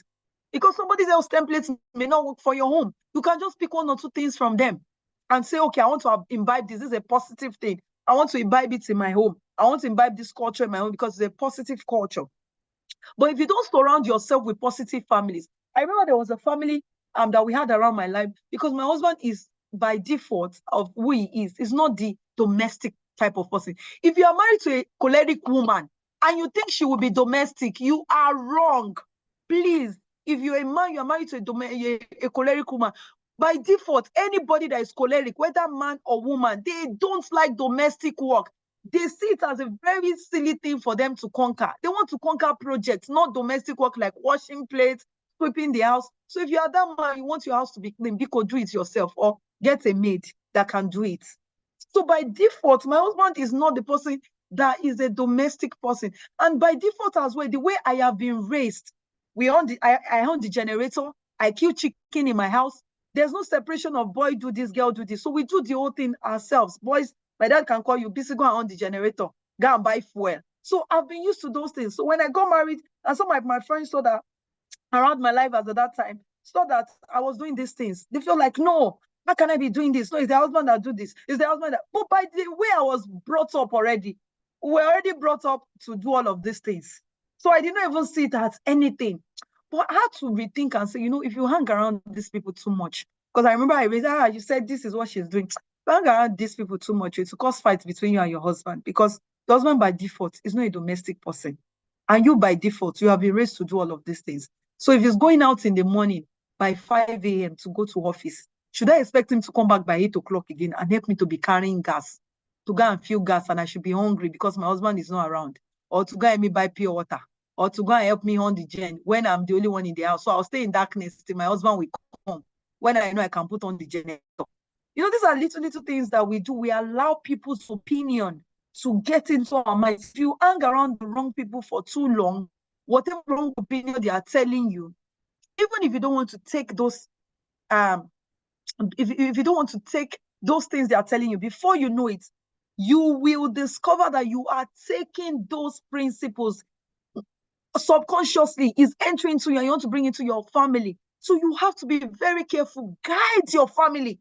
Be careful about who you let into your family. Be careful about who you listen to in raising your home. Be careful. And that's why I don't go to anybody to say, this is what I am experiencing, or this is what is happening. Maybe peradventure, if I want to talk, I'll just say, oh, what can I do better? My son did this, my child did this. Like, I have one sister of mine in Dubai. When we talk, we're always talking about something. In short, when I speak with her, we always enjoy ourselves. We always enjoy, because she also has raised amazing children. You say, she'll say, no, my mommy defined, do this now. Also, me, I've not finished my own. Because she has been asking me to do some things for my kids. I say, I've not finished my own. I'll not start with it. Say, no, you can do it. You have guys that work for you. And actually, I'll do it. I say, no. Even me, I'll push her. I say, no, you too, you have to do this. And I discovered that she was already doing some of those things. And me too, guess what? I started picking some of those things she said. But they were positive things. But we not come and say, this is my child, though. He's very, very naughty. This is my husband. He did this, he did that. If you have people around your life doing that, leave them. Talking negative things about your spouse, about your children, even if your children are not actually doing what you expect them to do. Don't say it in their presence and talking to people, this is my child. It can be so wonderfully annoying. He's too stubborn. You cannot tell me my child is stubborn. None of my children are stubborn. They are not, so my children are not naughty. Because what matter? And that's why in your home as well, apart from surrounding yourself with positive family, use good words. Celebrate your spouse. Celebrate your family. My children is an habit. They must give gifts to their father. It's only me that they don't give gifts. They make cards for me. So they are still trying. They give me gifts. Like yesterday, my daughter said, Mommy, I made a very beautiful card for you. My son will see me. There was a day, it was on Sunday, after dressing up to go for our Red Fest. And my son shouted and said, oh my God, Mommy, what happened? Mommy, you're so beautiful. I was scared. I was wondering what was going on. And he said, you're so beautiful. When my daughter makes her hair, I'll tell my boys, oh yeah, compliment her. Say, oh, Savaya, you're looking so amazing. You're the best sister. You are beautiful. When they cut their hair, Savaya, compliment your brothers. She said, my brother, you are so cute. You are so handsome. It's intentional, because I grew up whereby siblings, in a family where siblings don't even praise themselves, where they don't compliment themselves. They say, this one ugly girl, ugly boy. And they affect our low self-esteem. I grew up in a family whereby things my siblings said to me affected my self-esteem. I never saw myself as beautiful. I said, see her, ugly, black sheets. I remember one of my younger sister. They used to call her black sheets. That's my older siblings. I had to correct it. No, she is beautiful. She's amazingly created in God's creature.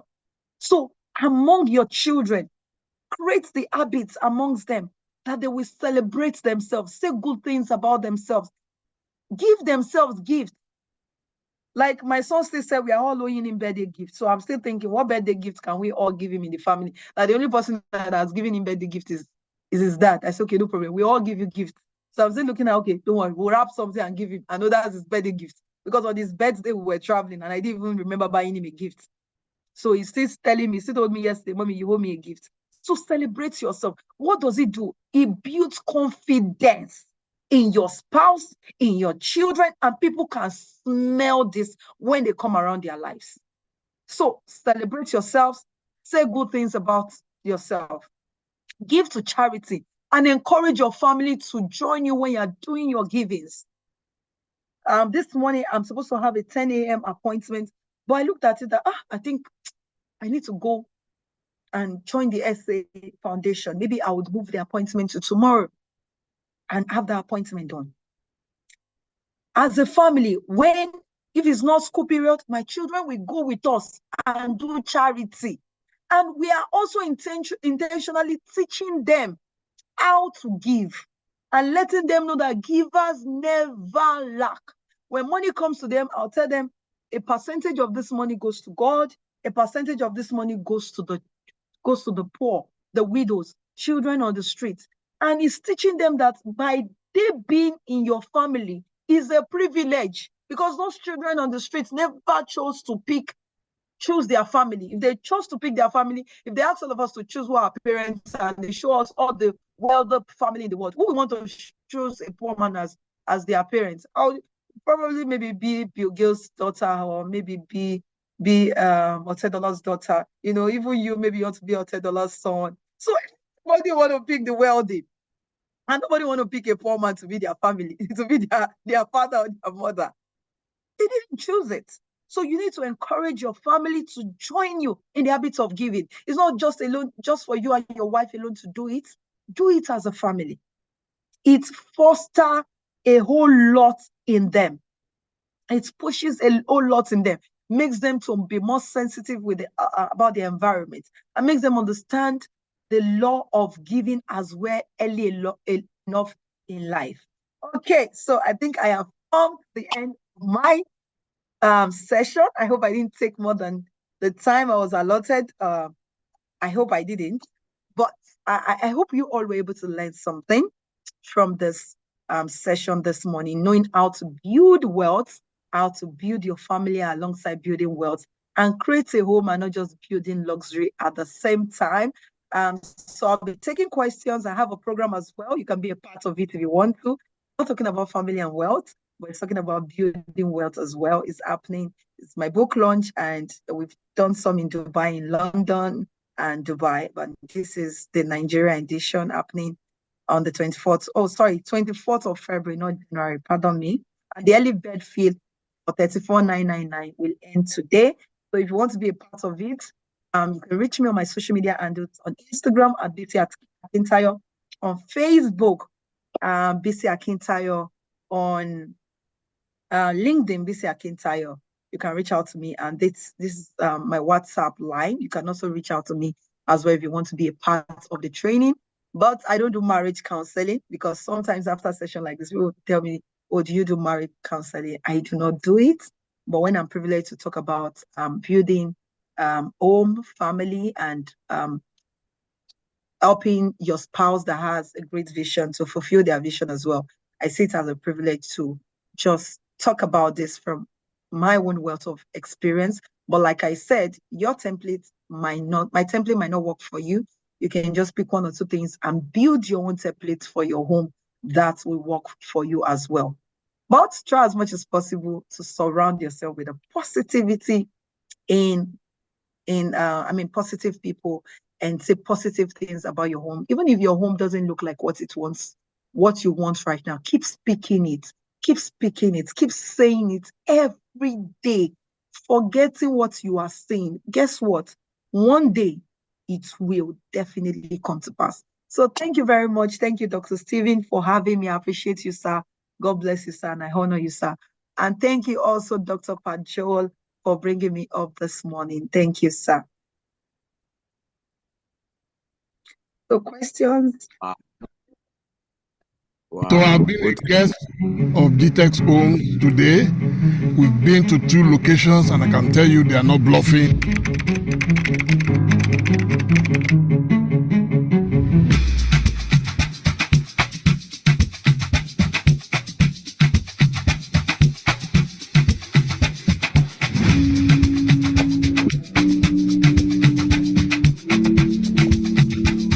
If you know about business and you have vision, location is everything, okay, when it comes to property. Okay?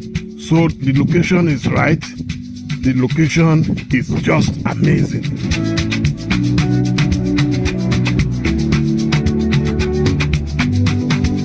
This is a very strategic location. As you know, it's very, very close to the Dangote refinery. So this is the future of Lagos. So anybody who... Good morning, sir. Good morning, ma'am. Can you see me? You can be sure that in another 1 year, the price would have quadrupled. So I mentioned that this estate will have an artificial Hello, lake. good morning. Yeah. And looking at the house that we have, yes, we have a lake that goes like a T within the estate. During the smart, the good road, treated water, central sewage system, All these are the features for all our smartest.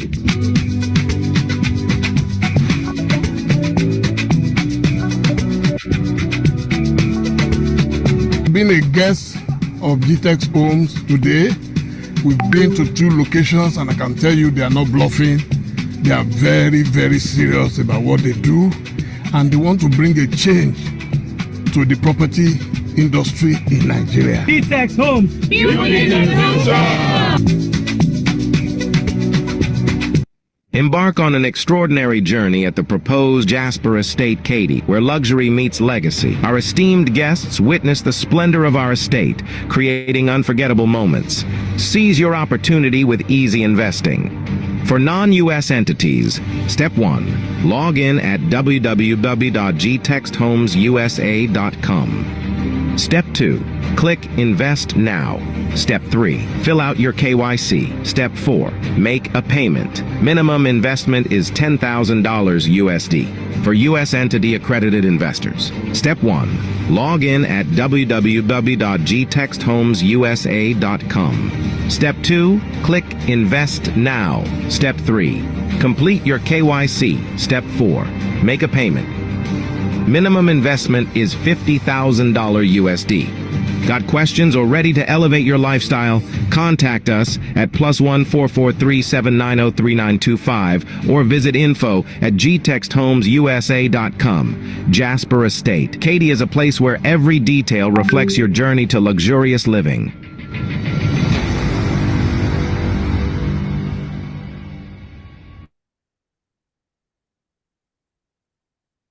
Wow.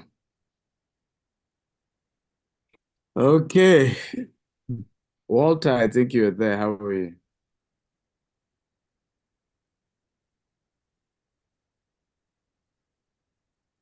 Okay, now Walter, are you there?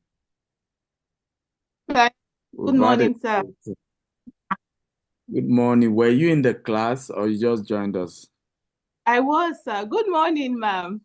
Good morning, good sis. morning, everyone. How are you? You look so beautiful. I'm doing great. Thank you, and you too. Thank you, sis. I was here all through. I mean, I was literally just I laid down on the floor and then I just put the phone close to my ears and then I was listening to everything she had to say. And of course, you had to say. And oh my goodness, that was such an electrifying session. Come on, participants. Let's give a round of applause to Bisi Akitayo the Great. Yes, please. Come on.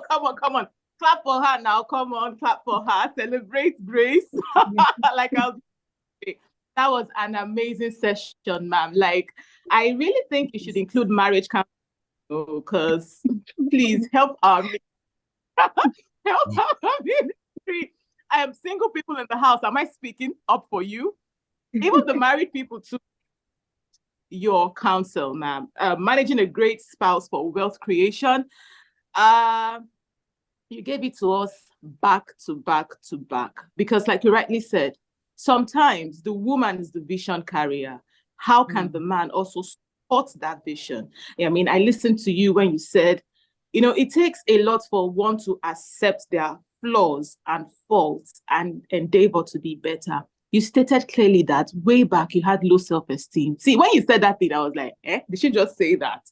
Because it is only when you admit to your flaws that you can indeed improve and better. And I must commend you. Like you said, no marriage is perfect, but I can see you both have such a beautiful thing. And again, guys, come on, let's give her our reactions, give her a round of applause, send her all her flowers, all the roses. I mean, it's, you know, again, happy birthday in advance, sir. And thank you again for bringing this to us. We are truly, truly grateful. And to my co-host who is far away in Canada, he had to go to bed, and so I'm stepping in for him, okay? I just woke up from sleep. Don't judge me. Good. So I'll be taking the question and answer segment. IT, please, I need to gain access into that portal, okay, so that I can actually read out the questions and we can get them answered in good time. So, ma'am, while we wait for that to happen, in your view, ma'am, what would you say single females should do in order to position ourselves to attract the right man, especially for those of us who are vision carriers. Me, I have an ambition to be the first female.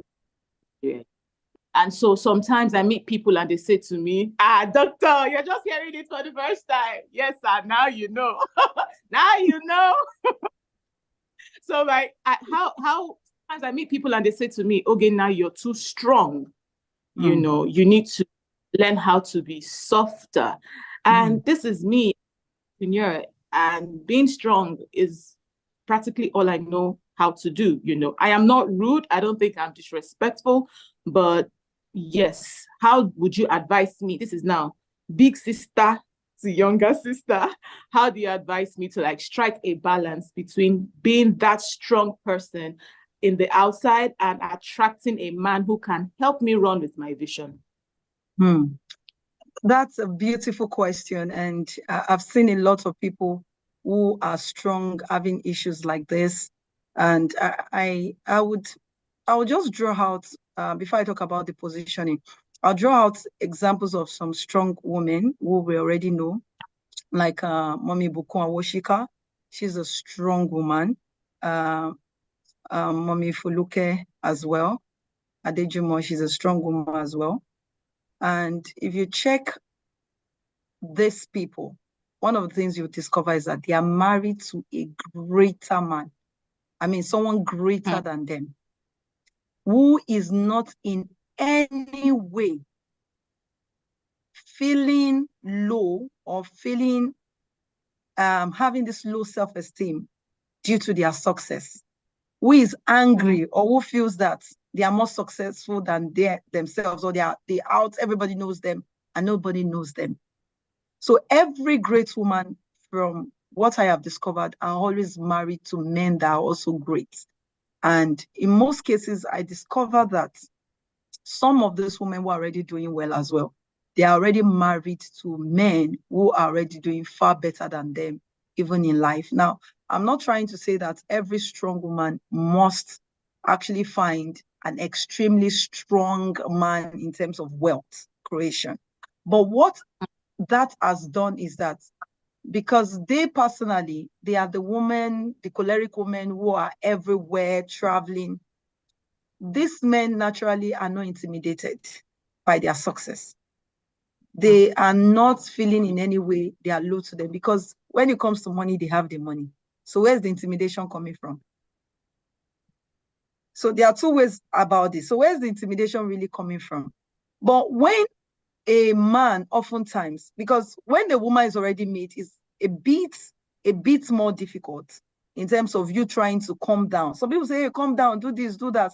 But what if you are calming down and the man you want to marry is not intimidated by your wealth, and he's not telling you that, you know, when I'm married, you are married, you cannot do this, you cannot do that? That's a green light. You cannot marry such an individual, because you have too much light in you carry that cannot actually be subjected to darkness, to go extinct because of that man. And my own gender has been on the receiving end oftentimes. When they are successful, you are asked to calm down. But when a man is successful, nobody says the man should calm down to find his wife. They feel that, oh, women naturally will flock around them. That's the myth. That's the idea that the Africans is actually immersed into us. But I believe that a woman of vision, a woman who is going places, will know that man who will fit into our vision. Now, I'm not saying the man must be extremely rich, but the man will be that individual who doesn't battle with self-esteem, who is not intimidated, even if he's not close to what you have. He's not intimidated by your success. Any man that is intimidated by a woman's success is not fit to marry that woman, because there will be issues in the home. Any man that is intimidated that you are getting accolades, people are singing your praises, people are around you by the nature of what you do, that's a signal. That's a red line that when you get married, definitely this will become an issue in your home. So any woman who actually wants to marry, that is single right now, and wants to marry somebody who will support their vision, also has to ensure, what are the things where I'm going, number one. who can fit into where I am going. The person, number one, must not be intimidated. The person also must have his own vision. Because I did not mention something. Now, if I was idle, because this I was idle, were the days I'll call my husband 1 million times. Where are you? Where have you gotten to? Is the road there? Okay, God, please protect my husband as he's coming. Because I was idle. I wasn't doing anything. So when he travels, oh, he has traveled for too long. I'm missing my, because I was idle. But when I wasn't idle anymore, I have my coaching course, I have my program, I have business, I have this I need to handle. In short, I have to intentionally create my time to chat him up. Sometimes 2 days you've not chatted your husband. Oh, you're chatting when he's not around. Because I became busy. I wasn't saying the fact that, he has traveled, he's not around. I'm the only one in the house, with the children, with this, with that. But if I personally did not quickly sit up and say, let me also engage myself with some, there will still be issues. I won't be able to talk the way I'm talking. So you also must ensure, and he already knew that I wanted to do something in the aspect of business. So, and these are things that should have been discussed. Or when I get married, I am working. No, you won't work. In my family, women do not work. They only raise children. No, I'm a strong woman. I cannot sit down in the house. I have to have something I am doing because I'm already doing something. So all this conversation, apart from the I love you, I love you, I love you, basically ours wasn't based on love anyway. It was just who we fit into my vision. That was it for us. So I believe, of course, the love grew. I believe if everybody who is single also sit down and take out time to analyze this. I'm not saying you should look for the rich man as a woman, but ensure that even if the man is not wealthy, because I have some people who around me, is not as, I have 1 or 2 people like that. They are the strong women in their home. Their husband is not like the extremely strong man, but supported the vision. Does not have any low self-esteem, believed in his wife, and pushed them also, allow them to fly. A man who doesn't have low self-esteem will allow you to fly, will not allow us. Oh, my wife is doing it. We even push. I have a particular man on my broadcast I met in Dallas. Come and see the way the man is always pushing his wife. Oh, please join us now. And it's a women's program they are doing. Join us now. She's live now. Join Pastor so and so. And the woman is always traveling. She just told me, oh, sis, sorry that I've not gotten back to you. I just came back from this trip. You know, my ministry is always traveling from one country to another. And I respect such men.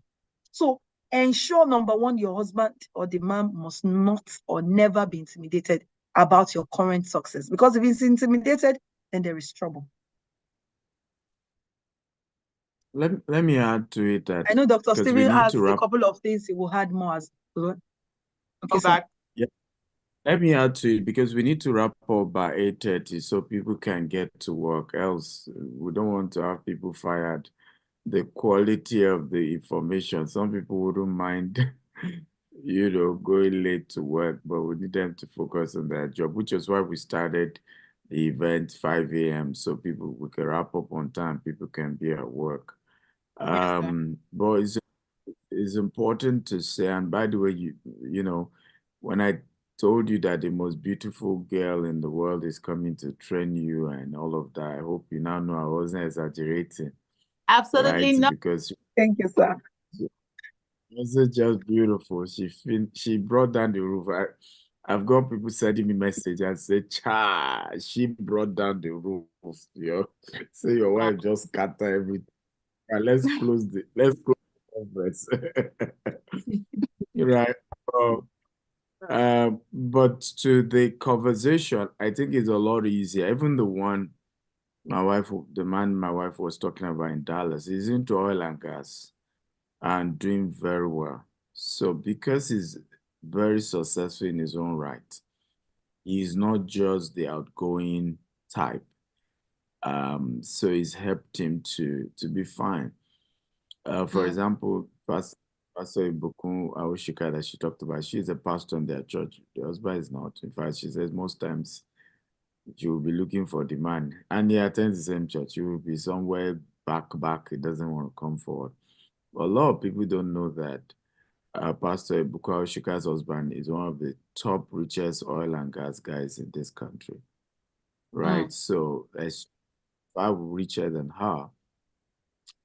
So it's important to be conscious of the fact that you must marry, and like Mr. Akhtar was saying, it's not necessarily richer than you, but it must be a very successful person whose success, is contented with it, and he's not bothered that you are everywhere, you are this, you're that. Dora, is it Dora Kunyili?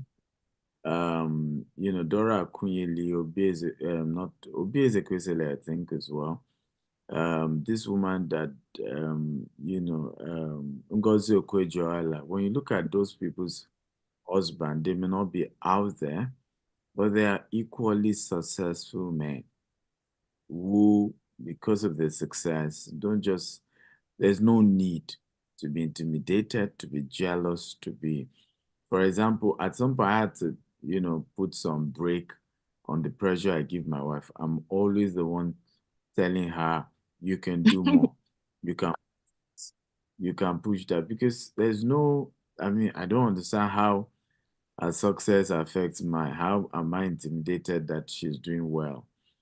She even relieve me of certain pressure. At least, she has her own money as well to take care of herself for other things. So we must understand, and I think for all men, if you're a man, just type I'm a man. Come on, you're proud to be a man.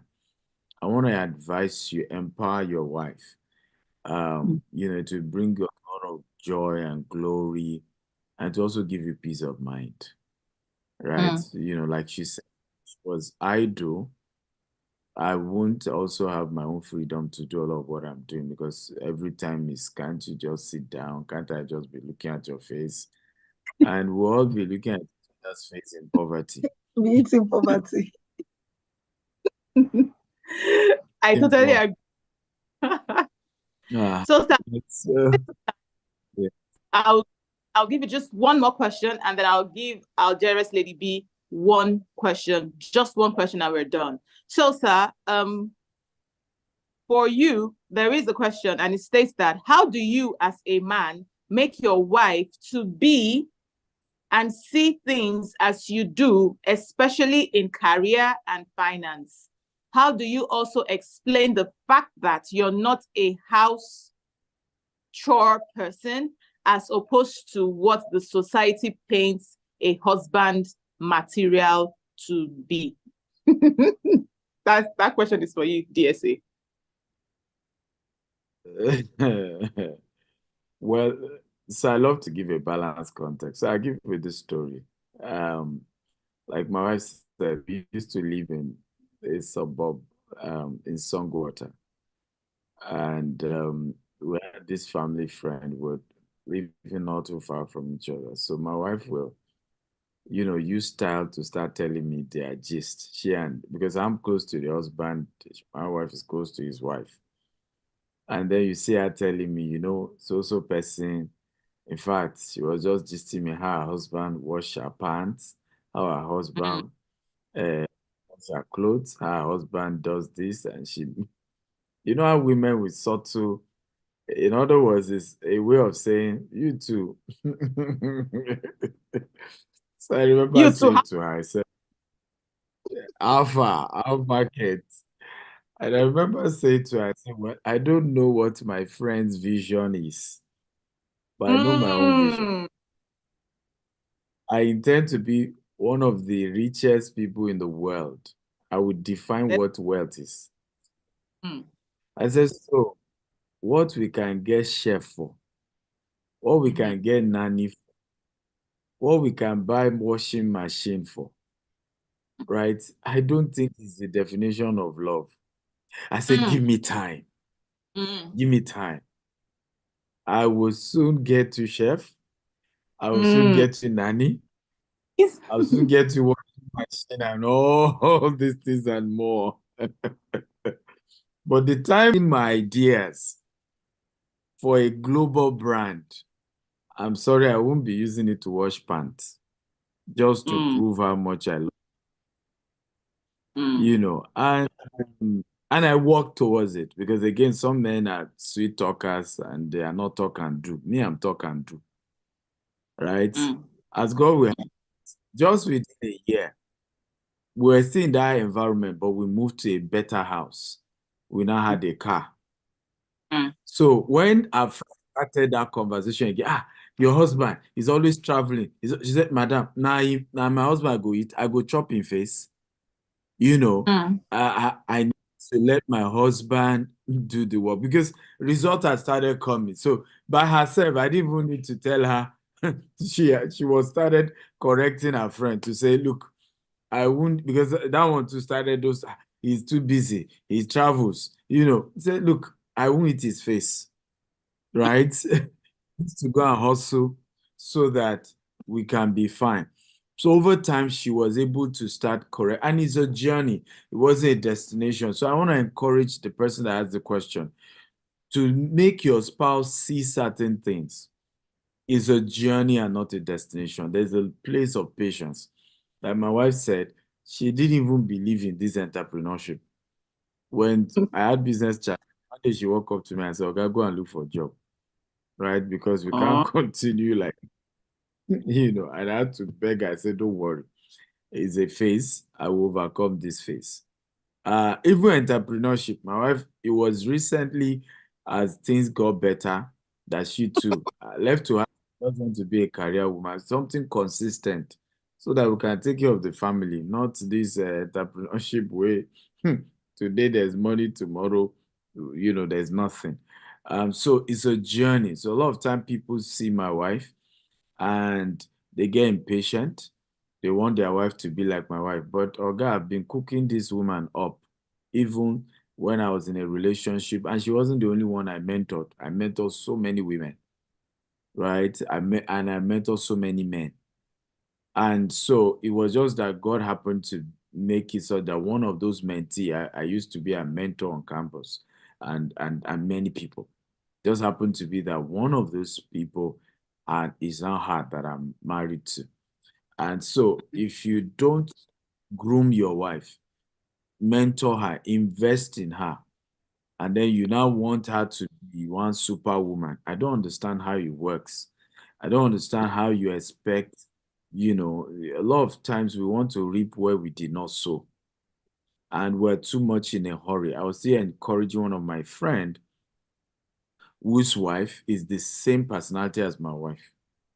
And he's grown so impatient with the wife. So impatient because I remember I got married. I had always been the one since campus that people would come visit me. I'm always having people. My wife didn't even want any visitor. For years, I couldn't bring people, right? I couldn't bring house because my wife just want nobody, doesn't want to see nobody. She just want to be by herself, and so this my friend is angry, is this, and how come can't even understand it. I think she must be going through mental health issue. I think it's depression. And I'm like, it's not depression. Some people are just wired that way. So they just want to be all by themselves. Give your wife time. Even last time we had a meeting, I had to keep telling him, give her time. I've been married 12 years now. I had to give my wife time to evolve into this version that you people are seeing. Okay, so be patient, keep inspiring, keep mentoring, send her for seminars, go ahead and pay, encourage her, let her grow at her own pace. Also put her in the right environment for her to grow. Many people do not know when we got where to live in Banana Island. For almost 3 months, my wife refused to move to Banana Island. She said that things would be too expensive in Ikoyi. and she doesn't want Ikoyi. And I'm like, people are dreaming to move to Banana Island. What kind of a weird woman? Hopefully my dirty learn outside. And you've watched my own too now, did you? What kind of a weird woman does not want to? But guess what? That was an intentional move. That was an intentional move.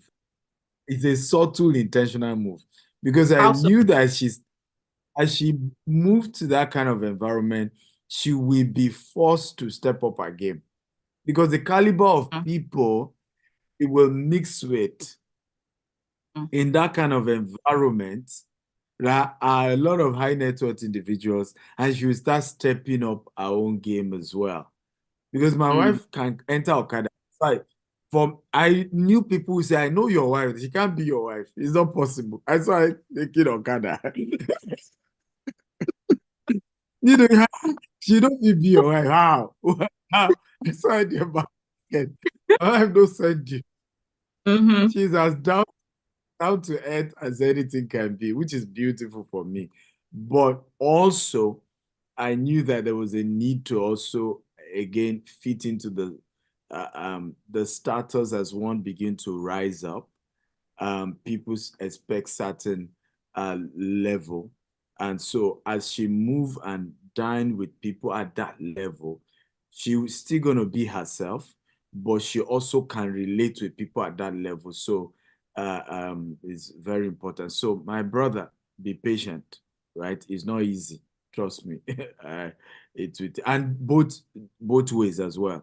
She has also had to be patient with me. I'm not an easy man. So a lot of time when I see women, they're the ones that often do this. How I wish my husband can just hear this. I wish my husband can just be like you. I'm like, hey, me. Hey, hey, hey. No I comment. wish all no comment, exactly. Me. Yeah.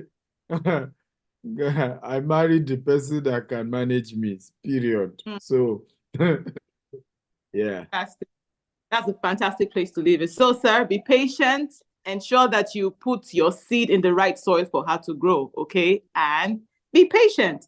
So the last question, Ma, for our beautiful, beautiful coach, BC Akitayo. And the question states, Ma, what role does the family of your spouse play in your vision? What role does the family of your spouse play in your vision? In your vision or in your home? Is it vision or home? So I think perhaps the person is asking, so in the home, in the vision, in the vision as well. Yes, ma'am. Okay, I believe for me, the way I answer that, you determine the role your family will play, either in your home or in your vision. For the home, my husband, number one, determined the role they'll play. For myself as well, apart from some circumstances that happened, I also determined the role they will play in terms of the way my mom, of course, would honor my husband, and in terms of not also bringing anything to their table in terms of what the challenges we had while we were actually married. Early in our marriage, we are still married, early in the marriage. So you determine the role they'll play. You don't allow them to pick. They will want to impose some things to you because they feel that after all, she's my sister. After all, oh, she's my daughter, is my son. So they feel that you are still that same person they grew up with or they've always known for years. But you personally now have to tell them, I'm married. These are the boundaries.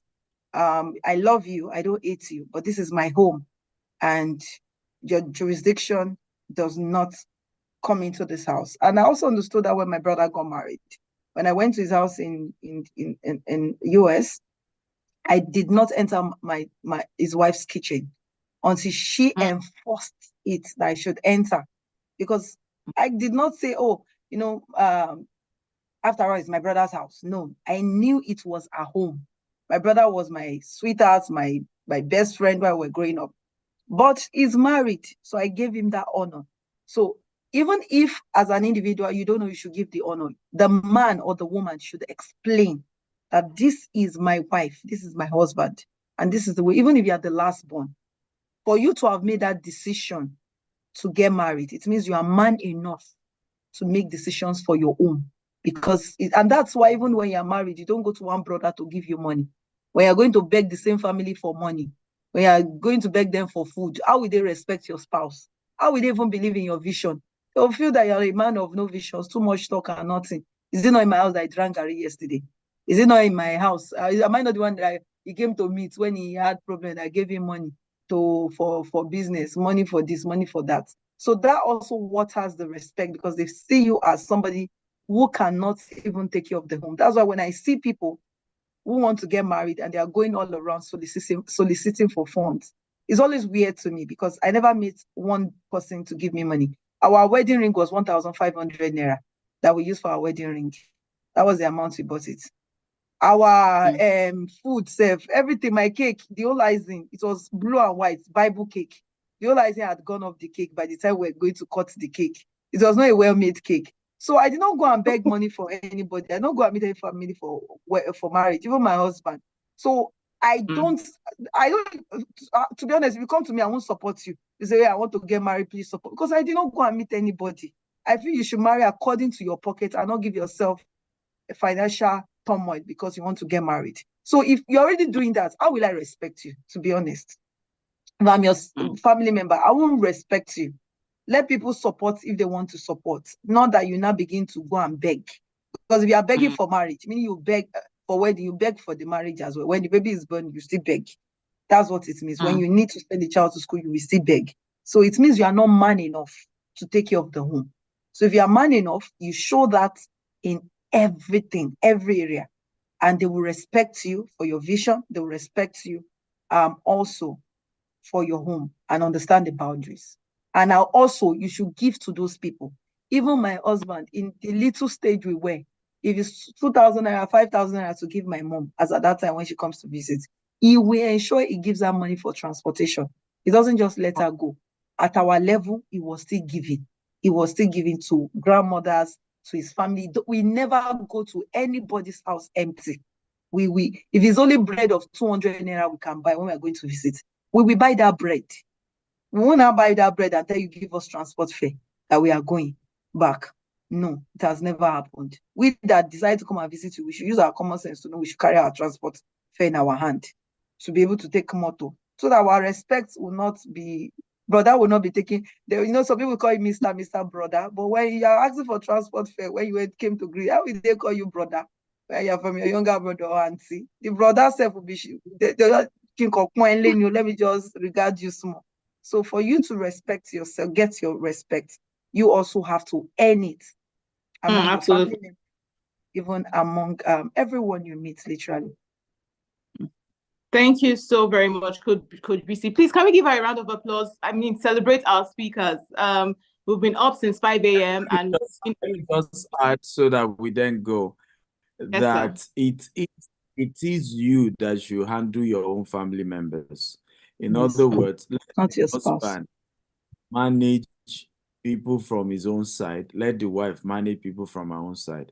I can say categorically there is nobody from my wife's family that has been a burden to me. She manages them. There's none that has come to beg me for money once, even till tomorrow. Right? My wife made it so. The same thing with me. There's none of my siblings.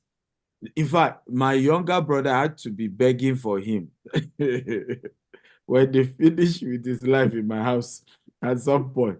I had to be begging for him. And some of my wife said, look, he has to leave because he won't grow. He has to go and get his own house. And I supported it, right? Because at some point he was staying with us, right? So make sure that you let party face their family members. Let them be the one to face their family members. Not this one that I can't imagine some men, their siblings would be rude to your wife. Are you kidding me? Everybody knows my house is owned by my wife. She runs it. It is who she wants to come that will come. Who she doesn't want to. So if you want to be coming to my house regularly, be nice to my wife. It's as simple as that. Yes, we are siblings, but and the two shall become one. So when we got married, we are one. Right? Absolutely. So you can't now call your brother and it is my wife's house. So she runs the show. It's her decision. And I think if all of us can build that culture, because a lot of families did not work because there was no trust from the get-go. How can you be a husband and then they say, who's your next of kin? Okay? And it's somebody else aside your wife. I don't understand how that works. Then why did you marry her?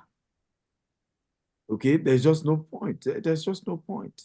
Why did you marry her? Okay, particularly in the African context. Now, if it's in American context, I get it because the American context creates, in fact, if in America I marry, I go do prenup. I'm telling you, because I've done prenup at time, doctor. Image, are you that serious? time, You do prenup. You married in America.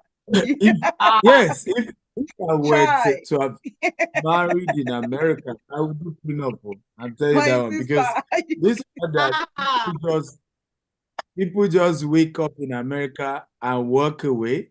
It's almost like a business because they know they'll get 50% of the man's wealth and all of those stuff. But in the African context, you don't have that, right? If you treat your wife well, she will take good care of you. And it's your old age, you remember the benefits. My adopted mother today, because she was my mom's best friend and they were cousins. Her husband, eventually had stroke. And I know how my adopted mother nursed him for the last 6 years now or so.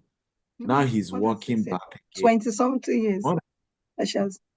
He has been, he has stroke. It's not up to 20, maybe 10. It's not up to 20. It's more than 10 since we gave birth to Divine. Yes, more than 10 years, almost more than a decade. So let's say 12 years, right? She's been nursing him. Now he works. Now he works on his feet. Of course, he lost a lot of his memory. Even when he see me, he doesn't remember me. But I remember each time she would be telling us, she said, there's nothing I won't do for my husband because he was there for me. And these are, I think he's almost 80. My adopted mother is like 82. 72 or something. 72. Yeah, 72. Yeah. 72, yes. Yeah, 72. And I think the husband is almost 80. But she nursed him back and she would keep telling me, say, he took care of me. He was a good man.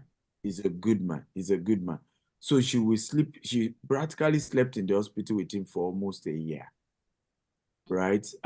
So men, and I hope the men here can learn. If you take care of your wife in your olden age, you will get benefited. Right? Because you will enjoy your old age when you don't have all the energy to be doing gra and be shouting up and down. Right? Right? Because it is what you have sown, right, that you then reap at that time. Right? So I think we should learn to respect our spouse, and don't let family members treat your spouse in a way that is rude. And I've seen so many of that, where people allow family members to barge in. In my marriage is a law. Third party is not allowed, right? In fact, I vowed to my siblings when they, because my father-in-law didn't allow us to get married. So I remember my older brother said, well, everybody from my own side will not come for the wedding. So a night to the wedding.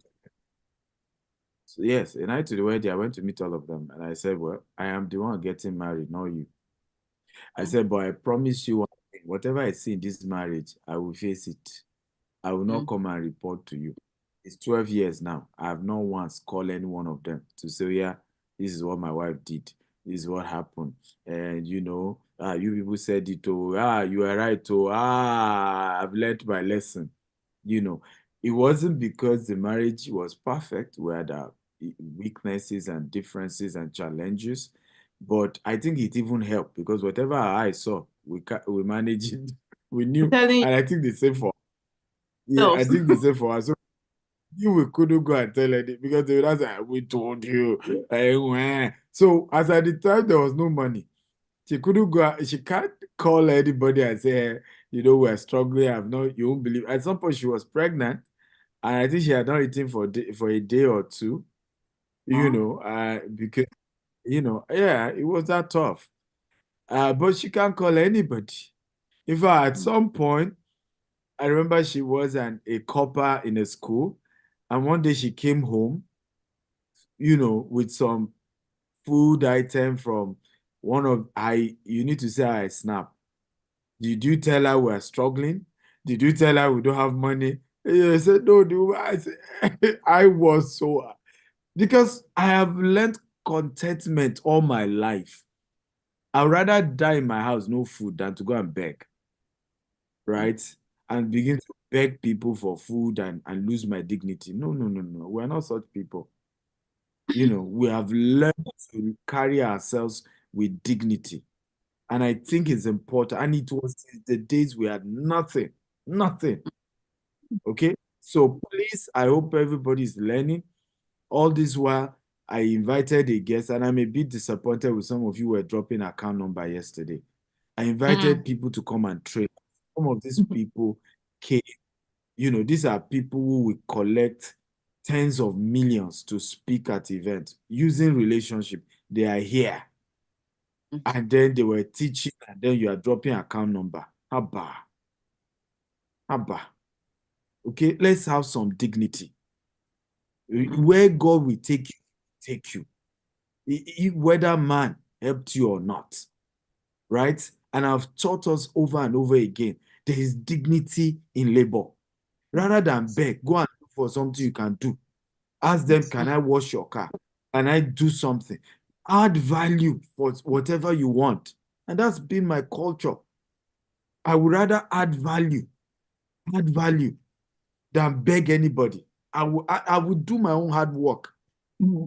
I was telling my staff, when now that we're raising funds for our US project, I said, in terms of the contacts I have, there are some of them, one of them will drop the entire 100 million plus that I need for that project. But I would never go and ask. You can ask anybody, I don't, whether they are president, sitting or former, whether they are governor, sitting or former. If I've ever asked any mortal man one dime, ask them. Even say, okay, you're a governor, give me land so that I will pay you. I won't even do it. And I know you. I was speaking one time with a former president in this country from my state. And he said, this land you got in Ogun State, how much are they asking you to pay for C of O? I mentioned the billions. And someone was looking at me that, should I call the governor to reduce it? Not me. I don't do it. If you now come on your own and say you will give me discounts or you will do some help, I will thank you for it. But to carry myself and go and be, you must carry yourself with dignity, even in the days you have nothing. That is what God sees. See yourself with dignity. You are not a beggar. Your God is not a beggar. Right? Instead of begging, go and serve. Go and provide something. Do something in exchange. All this miracle money.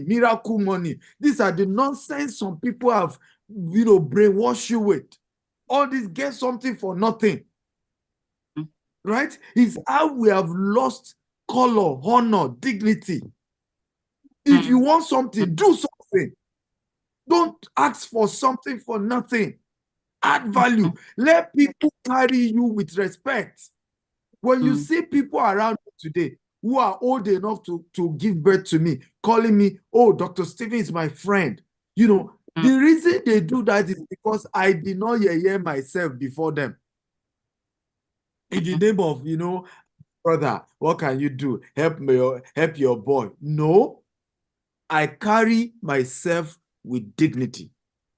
And if you provide services for me, I am ready to pay. Ask anybody around me.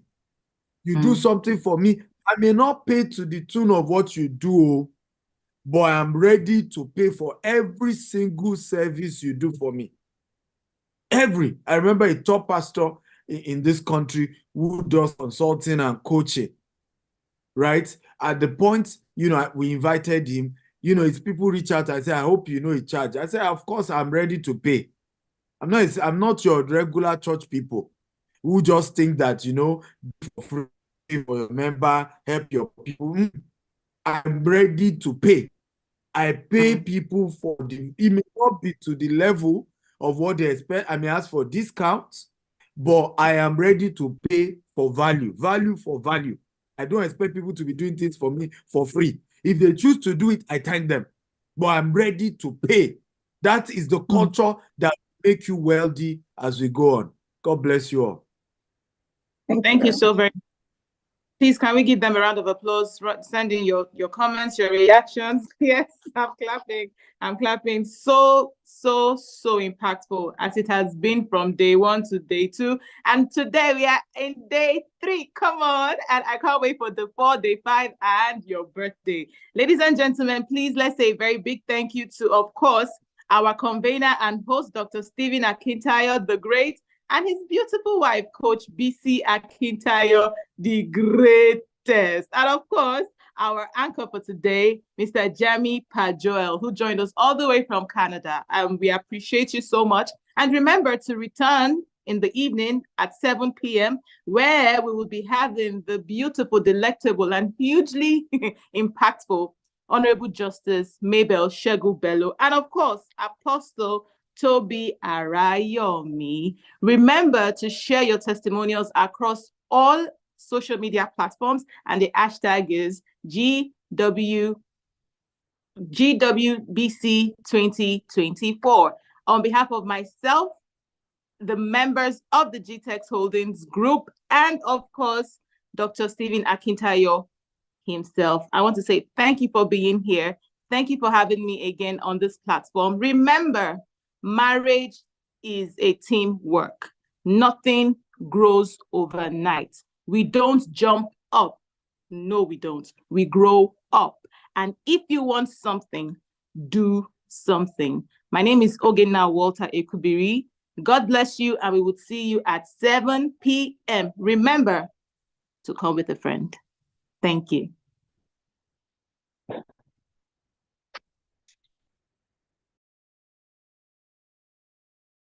It is property consisting of land and any permanent structure or improvement on the what? On the land, whether natural or man-made. The problem many of us have is we grow to a level and we don't have the required knowledge capacity for that level. And that's the reason why we fall back again. This is the Abuja Real Estate Investment Masterclass. Discover the secrets of building a global real estate empire from the ground up and growing it into a multi-billion naira corporation across different countries. Learn the art of scaling up your brokerage business. Uncover the strategies to escalate your development ventures to new heights. Gain insights into making a mark in the global real estate arena. You do not want to miss this opportunity.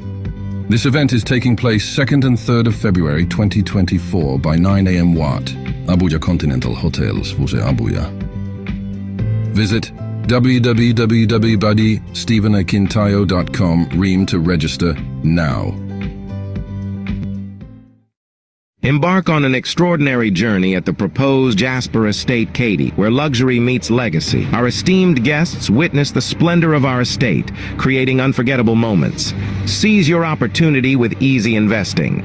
For non-U.S. entities, Step 1. Log in at www.gtexthomesusa.com. Step 2. Click Invest Now. Step 3. Fill out your KYC. Step 4. Make a payment. Minimum investment is $10,000 USD for U.S. entity accredited investors. Step 1. Log in at www.gtexthomesusa.com. Step 2. Click Invest Now. Step 3. Complete your KYC. Step 4. Make a payment. Minimum investment is $50,000 USD. Got questions or ready to elevate your lifestyle? Contact us at +1 443 790 3925 or visit info@gtexthomesusa.com. Jasper Estate. Katy is a place where every detail reflects your journey to luxurious living.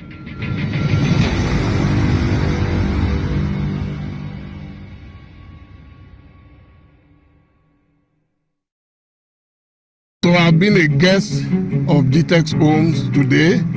We've been to 2 locations and I can tell you they are not bluffing.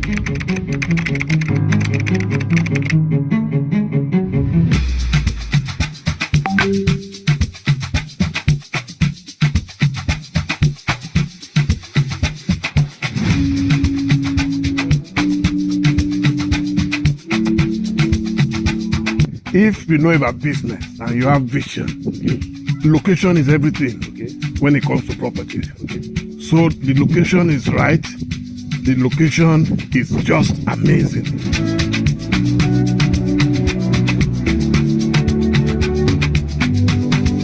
This is a very strategic location. As you know, it's very, very close to the Dangote refinery. So this is the future of Lagos. Okay. So anybody who manages to get a plot of land here now, you can be sure that in another 1 year, the price would have quadrupled. So I mentioned that this estate will have an artificial lake within it. Yes. And looking at the house that we have, yes, we have a lake that goes like a T within the estate. Drain, the smart, the good road, treated water, central sewage system. All these are the features for all our smart estates.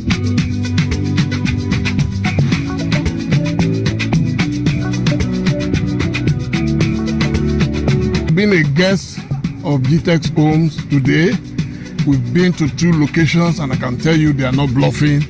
They are very, very serious about what they do and they want to bring a change to the property industry in Nigeria. GTEX Homes, building the future. It's not enough for you to have the candle. It's not enough for you to have the lights on. You have to let it shine. So if you have the good works, why then do you believe in the lie that a good product sells itself? It's a lie. A good product does not sell itself. It is a known good product that sells itself.